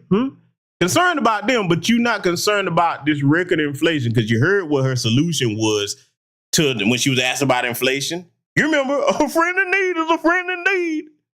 Well, we have to understand that the price of bread is gone up, okay? Okay? I've got a mean pot of greens if you niggers get hungry. I mean, just talking nonsense. Oh, but you all concerned about Venezuela though, huh? This is what you want to be the next president? Somebody that won't put America first? Oh, we're not done. Oh no, we're not done yet at all.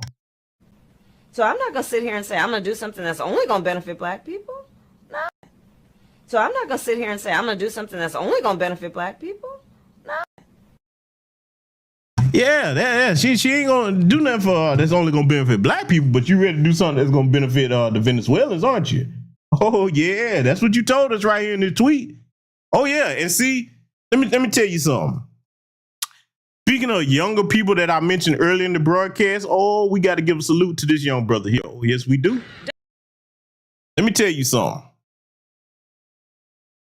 I'm going to show you what the brother Sway Lee had to say a little bit later here, but I'm going to go ahead and give him a salute right now because he's a brother. And see, this is what I mean by you never know who's watching you. You really think that the brother Sway Lee don't listen to some of this stuff in these Twitter spaces, had never checked out a new black media platform, whether it's a big or small one?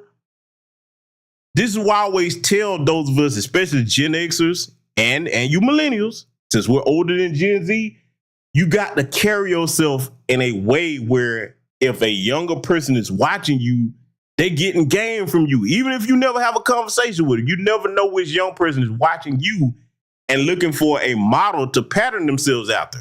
As far as your intellect, your wisdom, your skill set, what you've accomplished. So this is why you shouldn't be out here going along with goofiness like get your booty to the pole and all that other nonsense, okay? If you give the young people of America, or Black America in particular, a little bit of game and water that with actual concern and guidance, man, they grow that into something that you wouldn't even expect them to do. But see, you actually have to give a damn about them first. They don't care how much you know until they know how much you care. They really do, okay? I know young people always ask me for game, and I help them in whatever way I can.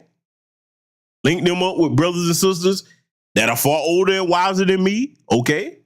And do whatever I can to push them forward, man. If I see them trying and they're trying to do something that's upstanding in the community, how can you not be for them? But see, I want y'all to listen to this, though, because we going to get to our good brother Sway Lee. But see, this is what she came here to Georgia to say to us. And this is what they claim they want to be president. I want y'all to listen to this.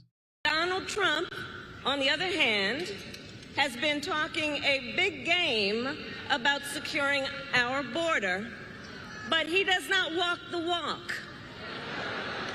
Or as my friend Quavo would say, he does not walk it like he talks it.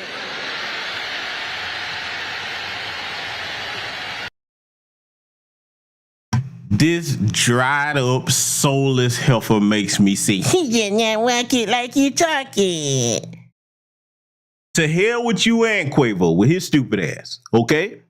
We don't want entertainers handling political business. They need to stay entertainers in their lane where they belong. Unless they're actually qualified and competent enough to speak on those things, and very few are. But see, Commandment, you know who else don't walk it like they talking when they come to that border? You. Where were you at? You didn't even want to go down there. Remember that? I don't think she's been down there yet. Have she? Correct me if I'm wrong. When Jim Crow Joe got in office, she was hiding. You can hardly find. They had to drag her out. And they appointed a stupid ass border czar. Because see, you remember what I told you? There's another reason why I know she's not going to win. Y'all got to learn how to study when white people set you up for sabotage. Even her vice presidency position, they will put you, if they want to get rid of you, they'll elevate you to a position where as a black person or a black adjacent person, you think you doing something. Oh, you done made it. You better than all the other niggers, okay? And then all the while they setting you up for your demise because it's a position that a white person said, nah, I'm cool on that. I ain't no way I can fix this. I don't want this on me. Some of y'all hadn't learned yet. When they stuck up with that border czar title, they was setting her up then. And see, for any idiot that's trying to separate her from Joe Biden, it's called the Biden-Harris administration. You can't separate her from his policies. There's no way to do it. This is what they want over here, though. This is who she kicking it with, because she's trying to secure the turbo thought vote, okay? The ones that's running around talking about reproductive justice. I've said it before, I'll say it again. What's just about taking an innocent life outside of the three reasons somebody forced themselves on you, incest, or life-threatening pregnancy? What's justice about unaliving children in the womb that hadn't done nothing to nobody? Little souls that hadn't even got a chance to be anything yet, but your funky ass is here because you was irresponsible and you want to use abortion as birth control. You ain't worth 2 dead flies if you a woman doing that because you the equivalent of a bitch that hired a hitman to go kill somebody. You didn't get your hands dirty, but you hired somebody to do it. And if you a Negro that's sitting up here encouraging women to delete children just because you was irresponsible, I don't want to be no father, well then you shouldn't be having sex. You shouldn't. You ain't worth two dead flies neither. I hold both of them in the same despicable light when it comes to that particular subject. Because if you're able to draw breath, then that child deserves a chance to draw breath too. So this is what I mean when I say they're trying to weaponize the trash in black society to harm us. They're trying to galvanize them to support this heifer right here because they're degenerates, just like her. A damn degenerate. And I dare anybody to argue with me and talk about she not. You better see the beginning of this broadcast. Oh, this is definitely a degenerate. See, just because she high yelling and she grin all over the place, I'm not impressed by that. I'm looking at your record. I'm looking at what you say and what's constantly coming out your mouth, your blatant, embarrassing incompetence. And you telling me I'm supposed to support this for president? And see, let me get on this other heifer too. Let me tell you how you knew that most of our elected officials, and I got to go here, whether it's the men or the women, we were in trouble. When you saw Maxine Waters hopping out there talking about some WAP, remember that? Hopping out there talking about some WAP. First of all, heifer, ain't nothing WAP on you. Everything you got done turned to dust a long time ago, and your old ass up there talking about some damn WAP. Where you got it at? Huh? When you, instead of you trying to promote something that encourages young black girls to get in STEM fields and trying to encourage them to explore whatever talent they had, like shout out to our good sister Simone Biles, kicking ass and taking names. Instead of you trying to promote things to them that leads to them being upstanding women in the community, you promote WAP with your old decrepit ass. This is why I cannot stand most of the Congressional Black Caucus. Most of them are not of our lineage, and they're an embarrassment to anything with black skin.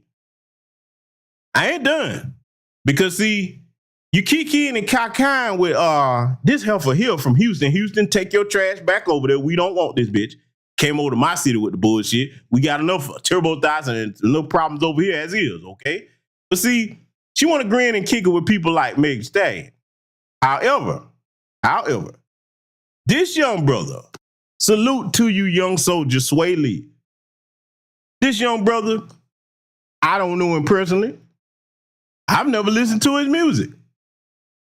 One thing I do know, I can recognize a young black mind that has found out things it did not know and has been galvanized to learn more. I do recognize that about him. Salute to you, young man. And this is what we must encourage. Let's look at what our brother was saying here. Y'all seen it? Tweet still up as far as I know. And if they coming at this brother, we got to support him, okay? The young man Sway Lee said, do not vote for Kamala. Do your research on that whole camp. Rightly so, okay? I pay over millions in tax dollars every year. This man sent it to a whole nother country. Those little dollars that come off your checks, they gave it away. Think about that shit, and he's right. And see, if you're a young black person listening to this broadcast, I'm finna give you a tool. And I actually sent this to the good brother Sway Lee. I don't know if he saw it or not, but I said, you know what? If he's waking up and he's trying to actually pay attention to these types of things, let me further give him some game here so he can actually put some figures behind it. Because see, let me tell you something. That young brother has the power to reach others in his generation. Whereas even if someone like myself is talking the right thing, hey, they probably relate better to one of their own. And look, I understand it. I wouldn't even feel some type of way about it. They say, well, man, yeah, man, I hear you, but we can't really trust you. And I wouldn't be mad at them because you got your commandments out here and your Maxine Waters and the rest of them, your Tim Scotts. Oh, yeah, all of them. America ain't a racist country. Tell that to these young black men and women out here that's living under it every day. So I wouldn't begrudge them for that. You have to earn their respect and their trust, okay? So I put that in the chat room, foreignassistance.gov, so you can. What I would love to see that young brother do, I tweeted this to him. I tagged him. I said, hey, man, take this, put it in your toolbox. If you have to, print these numbers out. Show them to your fellow young brothers and sisters that are rappers. And next time that he comes out, maybe, who knows? What if, look, watch this. What happens if a Sway Lee with newfound knowledge comes out with an album and he's trying to encourage other young black men and women to get politically savvy and pay attention to people's records? Do you understand the power that it will have? Whether you like his music or not, that's not the point. Do you understand if that became the new wave? Let me tell y'all something, young black people, if you a young rapper, what have you, that's it. Our music, hip hop, has more power than any other musical genre on the planet. It has power to actually move people to create societal change. But see, they took that out of the music and now it's all degenerate. You could be the generation to change that and put some relevance back into the music that empowers our people. I hope that young brother is the one to do it. I hope he get together with other young brothers and sisters and do that. That will really change the dynamic of the thought process in this country as far as the young Gen Z is concerned. And they're terrified of that. When I say they, I'm talking about both political parties. They don't want these young people thinking like the brother Sway Lee. Let's check him out, though. He wasn't done. Oh, no. The money we sent away, every American citizen could have got a minimum of $200,000. Think about it. He's on to something. That could be a start of reparations payment. Think about that. But I guess we don't need that shit. And y'all standing for Kamala, my black people, she don't do nothing but sign off on things against y'all. Us. Voting just because you think she's black is not going to end in your favor. Shout out to that young soldier. That's the type of black mind that we need going forward in the future. You understand me? He ain't going to do nothing but get nothing but my support. He ain't get nothing but my support. I see him coming out, and you saw a big old bun head, pork chop, and prime ribs Martin. He blocked me a long time ago. What you not gonna do? Shit, I'm here lying back here. Shut up. Big honey baked ham head bastard. This young man right here got more integrity in his young years than you had in your whole life, Roland Martin. Try to come after you, dude. We got to defend our young people. Y'all hear me? Those that are Gen Xers especially, man, we got to defend them, man. We got to step out there and be like, hey, hands off the future. Hands off the future. That's a declaration of war. You attack the future, man, of anybody's people. That's where I'm at with it. That's where I'm at with it. We not done, though. Oh, we got more to examine because they told us Kamala's supposed to be president, right? Okay. We going to see. Got something I want y'all to check out. Don't take it from me. Y'all remember this sister right here? I'm going to let this play and I'm not going to even interrupt it. I want y'all to listen because they say Kamala's supposed to be president. See, I told you, when the shark focus on you, you in trouble. I want y'all to listen to this. Let's do a brief reminder here about why she's not qualified to be president. Asked me why I didn't vote for Kamala Harris and how could I be so anti-black woman. Let me show you. She put over 1,500 people in jail for marijuana violations and then laughed about it when she was asked if she ever smoked marijuana. She blocked evidence. That would have freed an innocent man from death row until the courts forced her to do so. She kept people in prison beyond their sentences to use them as cheap labor for the state of California. And she fought to keep cash bail system in place that impacts poor people in the worst kind of way. Thank you. So while you were standing in line in your chucks and pearls, thinking that she was a black woman because she went to all the right schools, she pledged to right people because everybody knows that the black vote is the unknown variant. That means that they truly show up for what it is that they support. And the black community embraced and supported Kamala. When Kamala got in office, she told y'all that she wasn't black and she identified as otherwise. After she had utilized your educational system, your support, your fraternities, your sororities, and she turned around and gave you her ass to kiss. Y'all gonna vote for her again? Inquiring minds want to know. Yeah. See, this is another thing that terrifies them. Because, see, Democrats, for the longest, you've handed my people what I call malevolent neglect, especially today. You handed us that and symbolism. You sat here and had my people watch every other group, people that are not even citizens, come in this country and leapfrog us and give them our tax dollars for them to disrespect us. Like that Hispanic damn parasite that came with that talking about no money for you. All up there. I think it was in Chicago. The nerve of you to be that bold to come over here and say that. Just disrespectful. And we supposed to support that party? Huh? There's no way in hell I'm going to do it. Because, see, this is what Kamala was doing, okay? Going back to her record. California parents could get jail time. Kids miss school. Oh, we remember this cackling demon over there just laughing about sending black parents to jail. Little joker face looking helper. Huh? But she's supposed to be fit to be president? That's what you gonna tell me? Let me tell y'all something, man. I'm still not done with her. Cause I know you like, damn, how much more you got, GBS? Oh, the clip ain't quite empty yet. Oh, it's not. Oh, we gonna keep these clips rolling. Cause I'm gonna make them think about all the stuff that she's done. Cause see, and notice, what have I not said anything about tonight? I ain't said nothing about her husband, Doug, at all. Cause that, y'all just hell, cause you with a white man. Have I said anything about her husband here tonight, other than just mention it then? Have I said anything about her husband? Huh? Or am I showing you what her record was in her own words? Because I could go there, but I'm going to show you when they start talking about, oh, well, you just don't like her because you with a white man. I care less who she with. I'm talking about what she got going on. And I could go there and make it relevant, but no, we going to leave that alone tonight. That's the only time you're going to hear me say her husband's name. Got something else I want y'all to check out. Oh, yeah, we're going to keep this train rolling. The truth train over here tonight. Want y'all to listen to this. I'm going to let her get started. Then we're going to break her bullshit down piece by piece.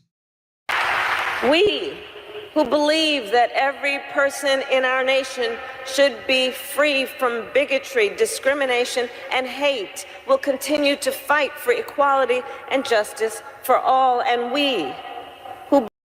You say you're going to do that for everybody except for black people because, hold on, in case everybody forgot, this is what you said about black people. This is what you told us. So I'm not going to sit here and say I'm going to do something that's only going to benefit black people. No. So I'm not going to sit here and say I'm going to do something that's only going to benefit black people. No. Yeah, that's what she told us. Because you have to make sure that the Biden sexuals remember who they're asking us to endorse for president. Let's let this jackass continue.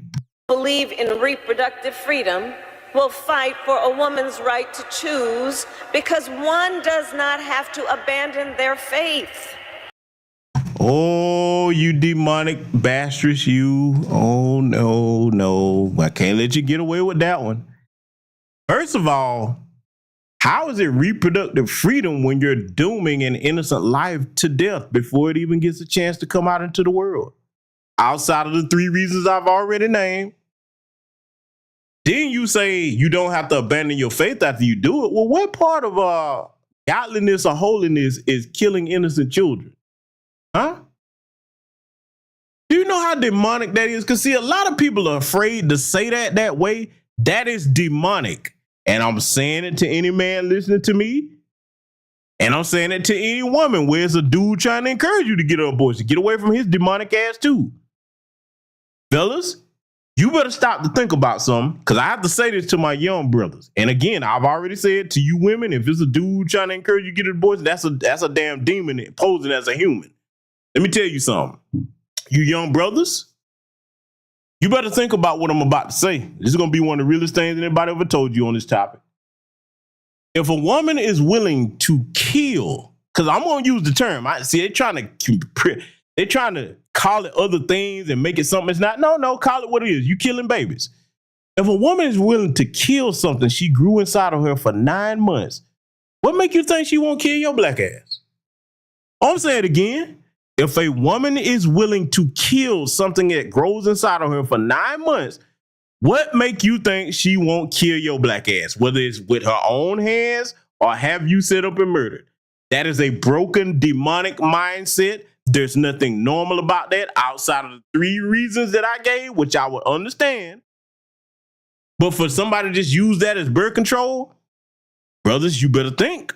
You better start asking these women that you're dealing with questions. If they talk like they support that, don't argue. Don't let them be like, okay, cool, that's a deal breaker for me. I can't get down with somebody that does not value life the same as I do. If you're going to take a life, it should be in defense of your own, not before one has a chance to get started that's innocent. You hear me? Y'all better not ever forget those words I just told you.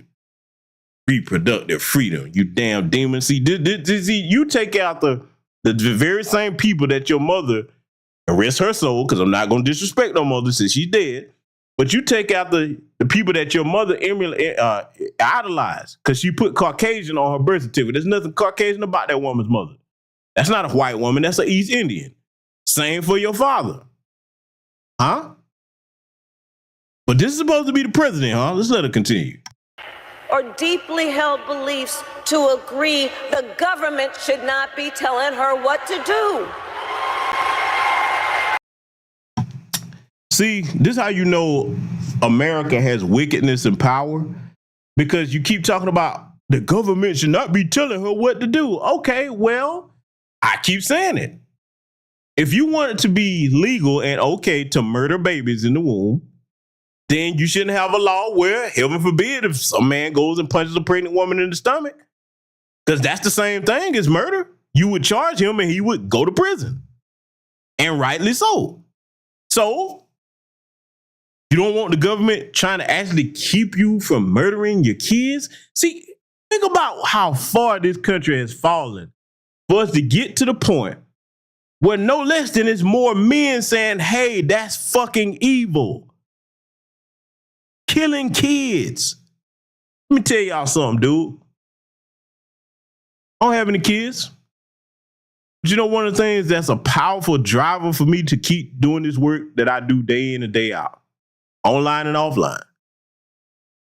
If you ever feel like you are tired or about to give up, it's two sources of hope that I can give you here, ladies and gentlemen, that will ignite something in your spirit and make you keep going. One is the elderly, like those two sisters that are in their hundreds, okay? Over 100 years old, still fighting to get justice. That's one source of inspiration. If they hadn't given up, I can't give up. The other source of inspiration, and this is the one that gets me and brings out a fire in me that has no real explanation in words, but I'll do my best to describe it. When you look into the eyes of little innocent black children, boys and girls that don't even understand none of the things we're talking about here yet tonight, and you realize that there were people like Leander Perez, go get the book Boss of the Delta, where he made the quote in there, the best way to hate an N-word is before he exits the womb, okay? Before they exit the womb, people that hate them before they even get into the world. For me as a man, that makes me have to get up and protect them because they're too young and too innocent to protect themselves. Now you think about a demon that's sitting here talking about killing these babies before they get a chance to even become what they're gonna be. Don't you know Margaret Sanger would have loved this bitch? Huh? That's whose spirit she's channeling. I can't call this a sister of mine and you talking about diminishing further our population? No, you don't belong in my family. And brothers, I'm serious about what I told you. You better think about that. Because if they'll kill something that's a part of them, your life means nothing. Women, I'm going to say it again to you. If you got a dude that's talking about, oh, I don't want to be no father, I'll pay for it, get away from that demonic son of a bitch. Be very careful about who you're laying down with out here, man. Some of these people have no souls and no empathy for human life at all whatsoever. You understand me? That's one thing about me. I'm going to give it to you straight. I'm not going to sugarcoat nothing. But they're telling us this is supposed to be the next president of the United States. Let's let it continue. You know, when he was president, Donald Trump, former president, handpicked 3 members of the United States Supreme Court because he intended for them to overturn Roe v. Wade. The United States Supreme Court, previously the court of Thurgood and RBG.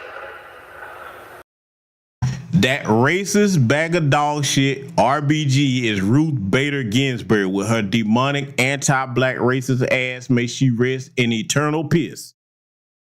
Family, brothers and sisters, listen to me. Even if you can't stand me for what I'm saying here tonight, you say you want her to be the next president, but this is the only thing that she really speaks at length on. Is murdering kids before they exit the womb. That's it.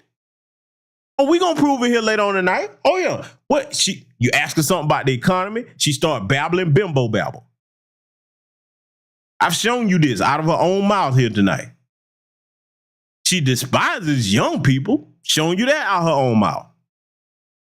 Incompetent as far as handling geopolitical issues on the international stage. I've shown you that. The only thing she knows to go into length about, and I'm going to go here, you don't do as much flat backing as she did without having to probably have gotten some damn deletions of kids in your lifetime. Oh, yeah, I said it. As much as she was practicing being a damn trampoline in her damn college career, huh? You really think she ain't never took a trip to Planned Parenthood? I wouldn't be surprised if she couldn't. Because look, this is the thing. This is what they don't tell you young ladies. That procedure is very traumatic. Your body wasn't designed to have that happen to it. After you get so many, you permanently damage your ability to have children. So it might be cool for the moment, but then when later on you start thinking that you start looking, see what? I'm gonna go somewhere that a lot of people don't go, speaking to young women about that. Even if you saying right now, I don't want no kids, or you thinking, okay, if I go out here and get drunk and practice being a trampoline, let people bounce up and down on me with no repercussions, hey, I'll just take the morning after pill or go down here to Planned Parenthood. One day that's gonna get old. One day you're gonna be by yourself in the Vivica Fox age range, okay? Oh yeah, I'm going here. And you're gonna be looking at that husband and wife, that black husband and wife that's got a family. Little boys and little girls playing in a park somewhere. You're going to be thinking about, damn, I wish that could have been me. I done fucked up my ability to have children. Huh? You better stop and think while you're here now. Huh? This is what you got to stop and think about. Let me get on you young brothers. Let me talk to you for a minute. Because men can't have babies no matter what these demons try to tell you. Let me talk to you. The most important job you will have is to become a parent in this lifetime. You stop and think about what's not going to happen for you if you the type of dude out here that's co-signing women to have deletions of babies that you know you're responsible for creating. God don't bless the work of your hands. Innocent blood cries out from the ground, and all the days of your life, that's going to stay on you. That's not something that you do and you get away with. I've lived long enough to see these things. You understand me? You don't have to believe in the Most High. You don't have to believe me. But you think about what an evil thing that is to do for the reasons of both two parties decide to be reckless, and both of you are still drawing breath and breathing, but you don't think that that child has a chance to do the same. Should have the chance to do the same, huh? That's cold-blooded beyond all that you can fathom if you're a person that has empathy for human life, man. See, you got to think about something, man. Even if you don't have kids, some of you got nieces, nephews, okay? Just other people's babies. You think about how happy babies are when you just pick them up and they laughing and things like that. I mean, just innocent, bro. How you want to do anything other to a baby than protect it? This is why I go so hard in the paint on anybody to do something to children, man. I came up in a family where the children were protected. I don't know what it's like for anybody to do anything to me as a kid, okay? Because all my family members, especially the men, did not play the radio about the kids. You understand? That's where I got my mentality from. And to hear this soulless monster up here, the only thing that you can pretty much speak at length about is getting rid of children. We don't need none of that in our community. And you want me to vote for this? Cold day in hell for it come from me. And as he intended, they did. Well, let me tell you something. When I am president of the United States, and when Congress passes a law to restore those freedoms, I will sign it into law.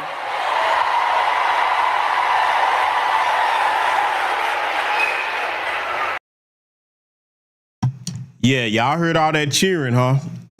The cheering that you heard, let me explain something to y'all about why she came to Atlanta and why she was all posted up with the Meg Thee Stallion concert.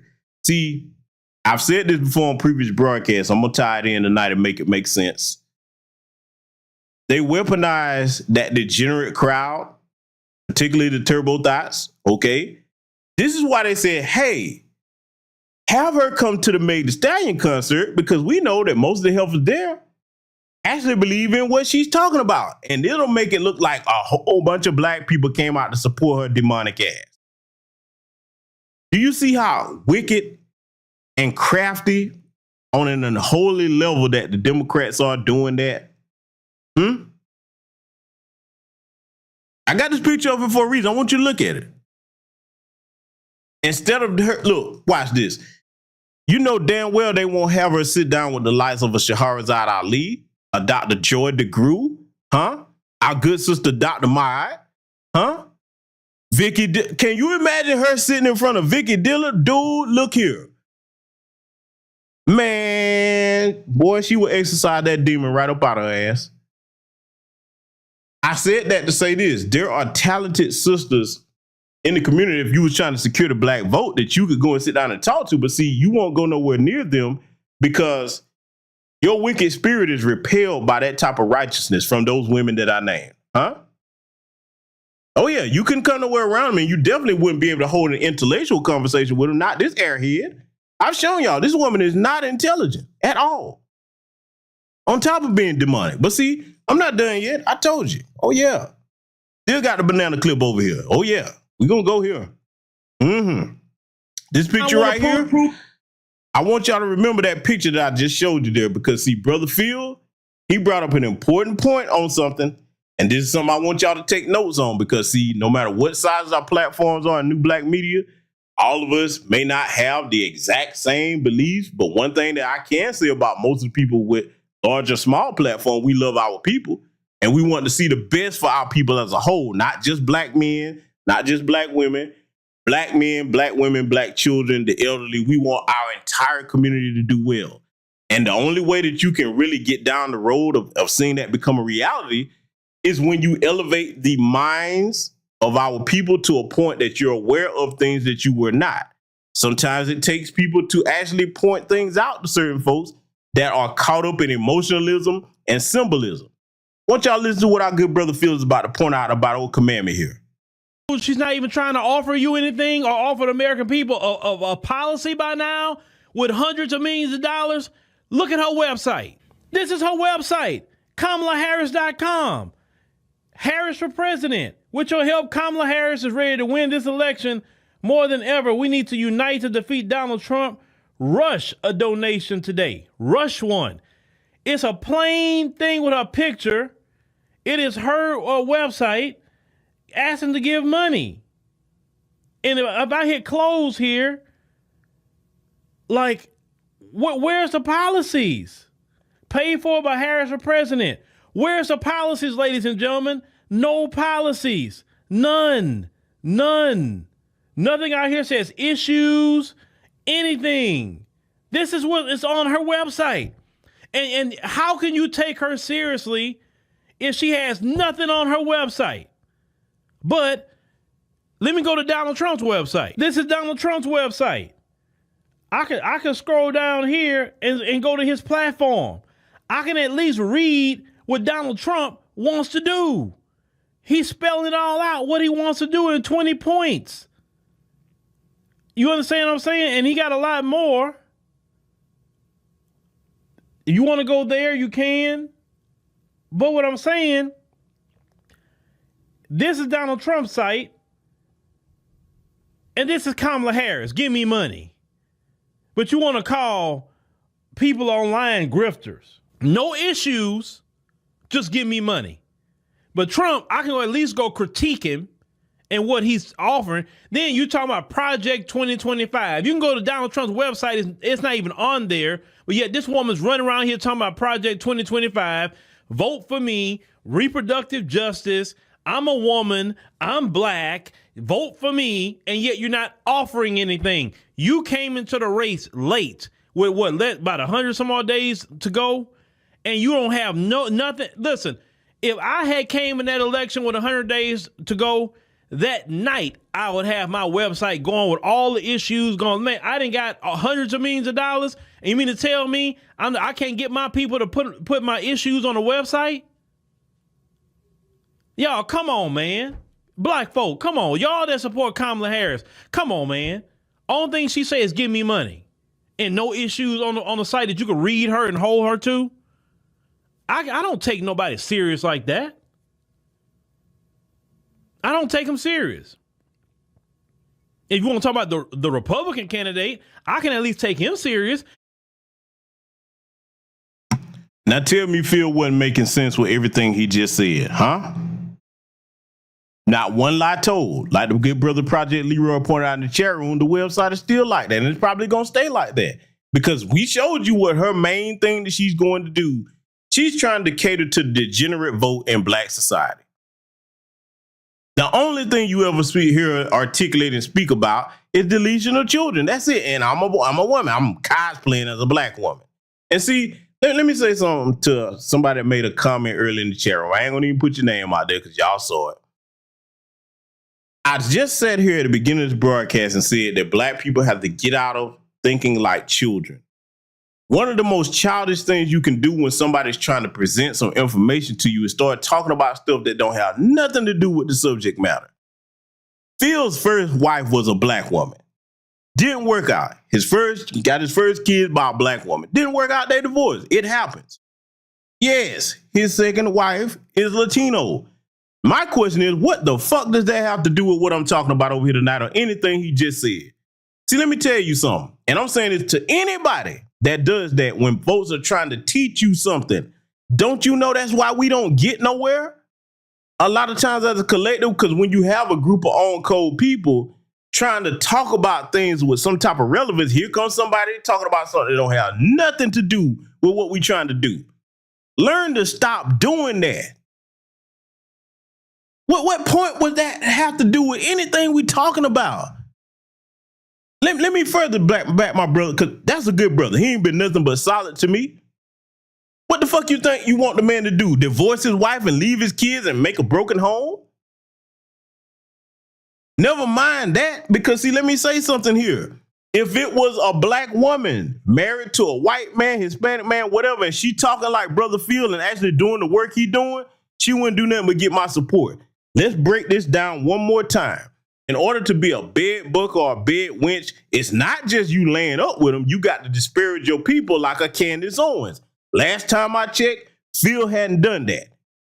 Even with the shit people try to bring up, oh, Phil was calling black women high. No, he wasn't. He was talking about hood rats. And I talk about hood rats.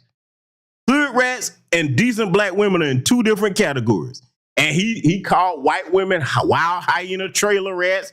Hold on. See, you talking to somebody that's been around from the beginning of these platforms. I remember Phil when he started doing videos in his bathroom behind a shower curtain, man, as the backdrop. Learn to stop focusing on things that don't have nothing to do with the main part of a lesson somebody trying to teach you. And if that offends that person, you don't have to be over here. One thing about me, I have grown a platform of black men and black women that don't gender bang and that come together. Even if we don't agree on everything, what we do agree on is the empowerment, protection, and advancement of our people. And one of the things that we got to stop doing is tolerating people coming amongst us trying to get us off subject. Sometimes stop and think about things before you say them and say, is this relevant or germane to the discussion? Because it's not. Back to what we doing here, though. Maybe that person will learn something from that and get their act right the next time they come over here. Or if you don't come back over here, that's fine too. But I don't play about that when we trying to educate over here. And then we got people want to be class clowns and just start talking about all kinds of stuff that don't have nothing to do with what we talking about.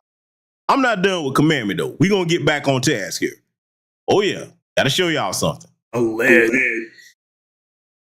Everybody should know who this voice is that we're about to analyze here because, see, I put a clip of this in here because we're making a case on why Commandment should not be president, okay? Making a case for why she shouldn't. I'm not going to interrupt this brother because, brother, if you're listening, I and many others consider you a grandmaster teacher. We don't have a lot of them, but this brother's right here. His knowledge has actually helped me educate younger people. It's helped many of you in this chat room. And tonight, this part of what I'm about to play here, it fits right into everything that we were talking about. I'm going to let y'all listen to this, and I want you to pay close attention to what the professor is saying and take notes. base black support for Kamala Harris. Who is in the black community who's supposed to form this support base? Why, it's the NAACP. Well, Erica, on Sunday, President Joe Biden, as we know, announced he was dropping out of the presidential race. And that same night, an estimated 90,000 black women from all across the country logged onto their computers to support a new campaign. So on that Zoom call was Portia Prescott, president of the Rocky Mountain NAACP. If we don't invest in our women of color, then why else would anybody else invest? Prescott and Harris are both members of the same sorority. Prescott and Harris are both members of the same sorority, which is also garnering support from people all across the country. So Kamala Harris opposes reparations, the NAACP opposes reparations, and what a surprise, her sorority sisters that she went to school with, they also oppose reparations. The ties between these bootlicks and these suck-ups and these operatives are absolutely incestuous. There's not even one degree of separation between these sellouts. And since I know that a number of these boule wannabe sorority suck-ups happen to infest my pages, let me ask you people a question. If you don't oppose reparations, then why the hell is it that you're doing everything you can to put a woman into the Oval Office who has publicly gone on record before the world in saying that she opposes reparations? The fact that you support Kamala Harris, that shows you oppose reparations because you haven't gotten a promise from her saying that she's going to support it now. Has her stance on the issue changed? Of course not. She hasn't changed at all. So even if these sorority suck-ups want to try to claim, well, we're not opposed to reparations, well, Kamala Harris is. And since she hasn't changed her position on the issue, that means obviously you did, because you're supporting her. And this is who's supporting Kamala Harris. And this is why we don't fool with these civil rights fossils, these dinosaurs from a bygone era. They sold out, and they're trying to pretend to speak for all of us.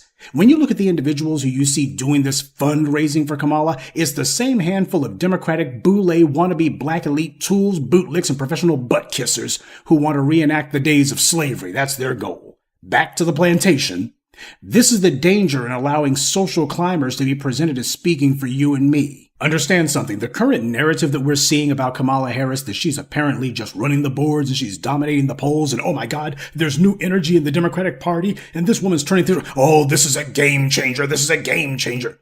This is the same cock and bull story that we saw when Hillary Clinton ran back in 2018. And by the way, at that time, they were talking about Hillary Clinton as if she had all of this black support. I think we know how that one turned out. This is the exact same playbook from 8 years ago, except this time they have an Asian candidate who's running. And the only actual change in rhetoric is whereas in 2016, the talking point was that it's time for a woman to be president. This time around, they're trying to rerun the Obama playbook. They know the reason they lost the presidency in 2016 was because black voters stayed home.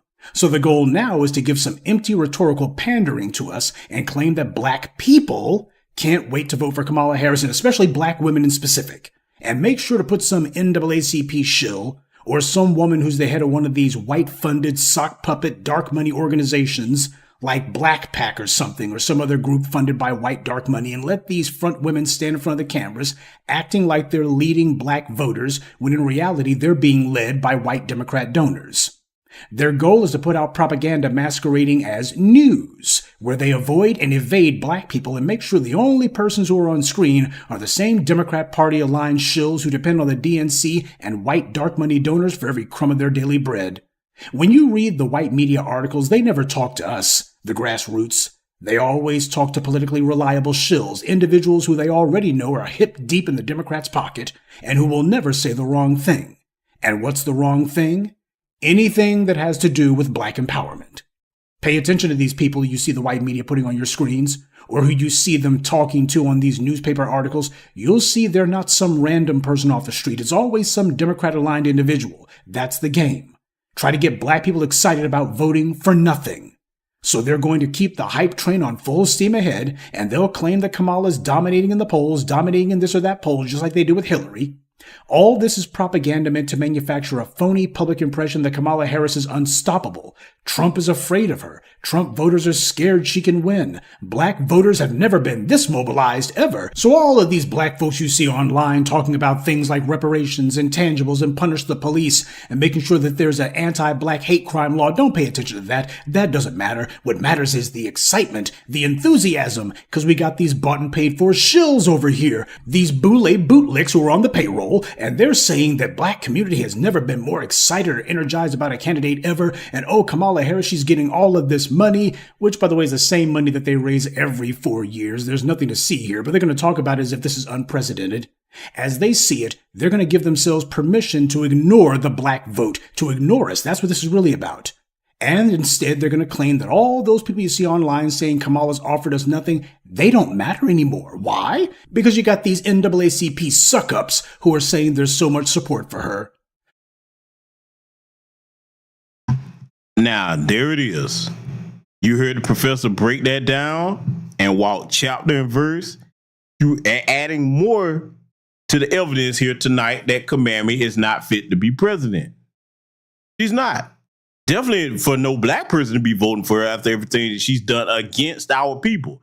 And see, let me show you what else I got on the screen here. You see Kamala?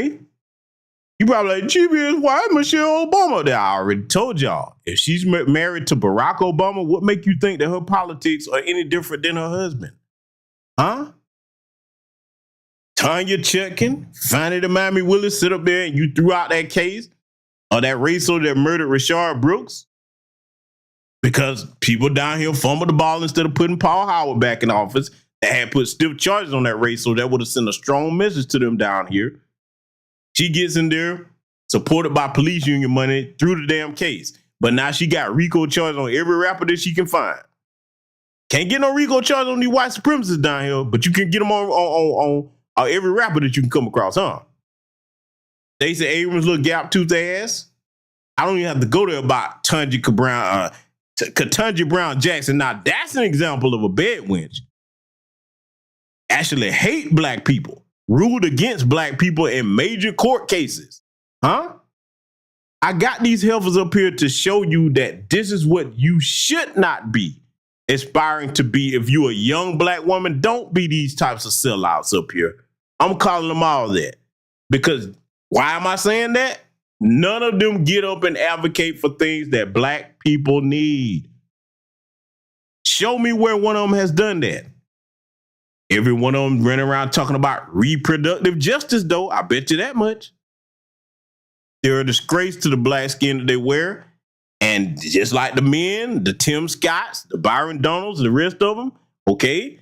What's the little bastard up there, man? Daniel Cameron that sit up there and didn't punish the race soldiers for killing our sister Breonna Taylor? We got to start permanently ostracizing these people away from intelligent integrity of black society. We got to ostracize them away. You don't keep cancer in a healthy body. They have to go. All division isn't bad. Some division is good, okay? The point that I'm making here tonight, ladies and gentlemen, is this. As we get ready to wrap it up, I'm going to leave you with this to underscore my point. I've shown you the evidence of why I'm saying she's not fit to be president, Kamala. 2016, you see this one article, California's Kamala Harris becomes first Indian American U.S. Senator. Fast forward to 2020, Biden picks Kamala Harris as a running mate, first black woman. Really? How can you be black if neither one of your biological parents are black? And I've shown this at the beginning of the broadcast. Bottom line is, those of us who are foundational black American freedmen and those of us who are non-FBA, you know you can't double dutch in and out of blackness. None of us can. For one, I don't want to double dutch out of my lineage. I'm proud to be a foundational black American freedman on both sides of my family. 8 grandparents, okay, that are foundational black American freedmen. To my non-FBA brothers and sisters, that you stand with us and you on code, you not here a part of the Tether class, I ain't got nothing but love for you, no matter where you come from. Nothing but love for you. As far as my lineage is concerned, we finna put an end to these people cosplaying as us when they represent us in positions of power, because that's where they can do the most damage to our people. It's up to us to stand up, united as a people, and tell them that that day is no longer going to be the rule of law. The new way under the sun is us being on code and putting ourselves first and not last. That's the way it's going to be. So with that said, ladies and gentlemen, I hope everybody learned something from the broadcast here tonight. I know I'm going to make all the bisexuals and the Kamala mad once they get a load of this broadcast, because they was over here, believe it or not, they was listening. And one thing that they never going to be able to say, they're not going to be able to say that I told one lie in this broadcast. You know, I have a reputation of not doing that. If I'm going to speak on something, I'm going to tell the truth about it. Good, bad, or indifferent. That's how I encourage all of you to be every day of your life, because when you have the truth on your side, not only do you have power on your side and wisdom on your side, you have the Most High on your side, okay? So I want y'all to take care of your families. Salute to you. Black first. I will see you all in future content.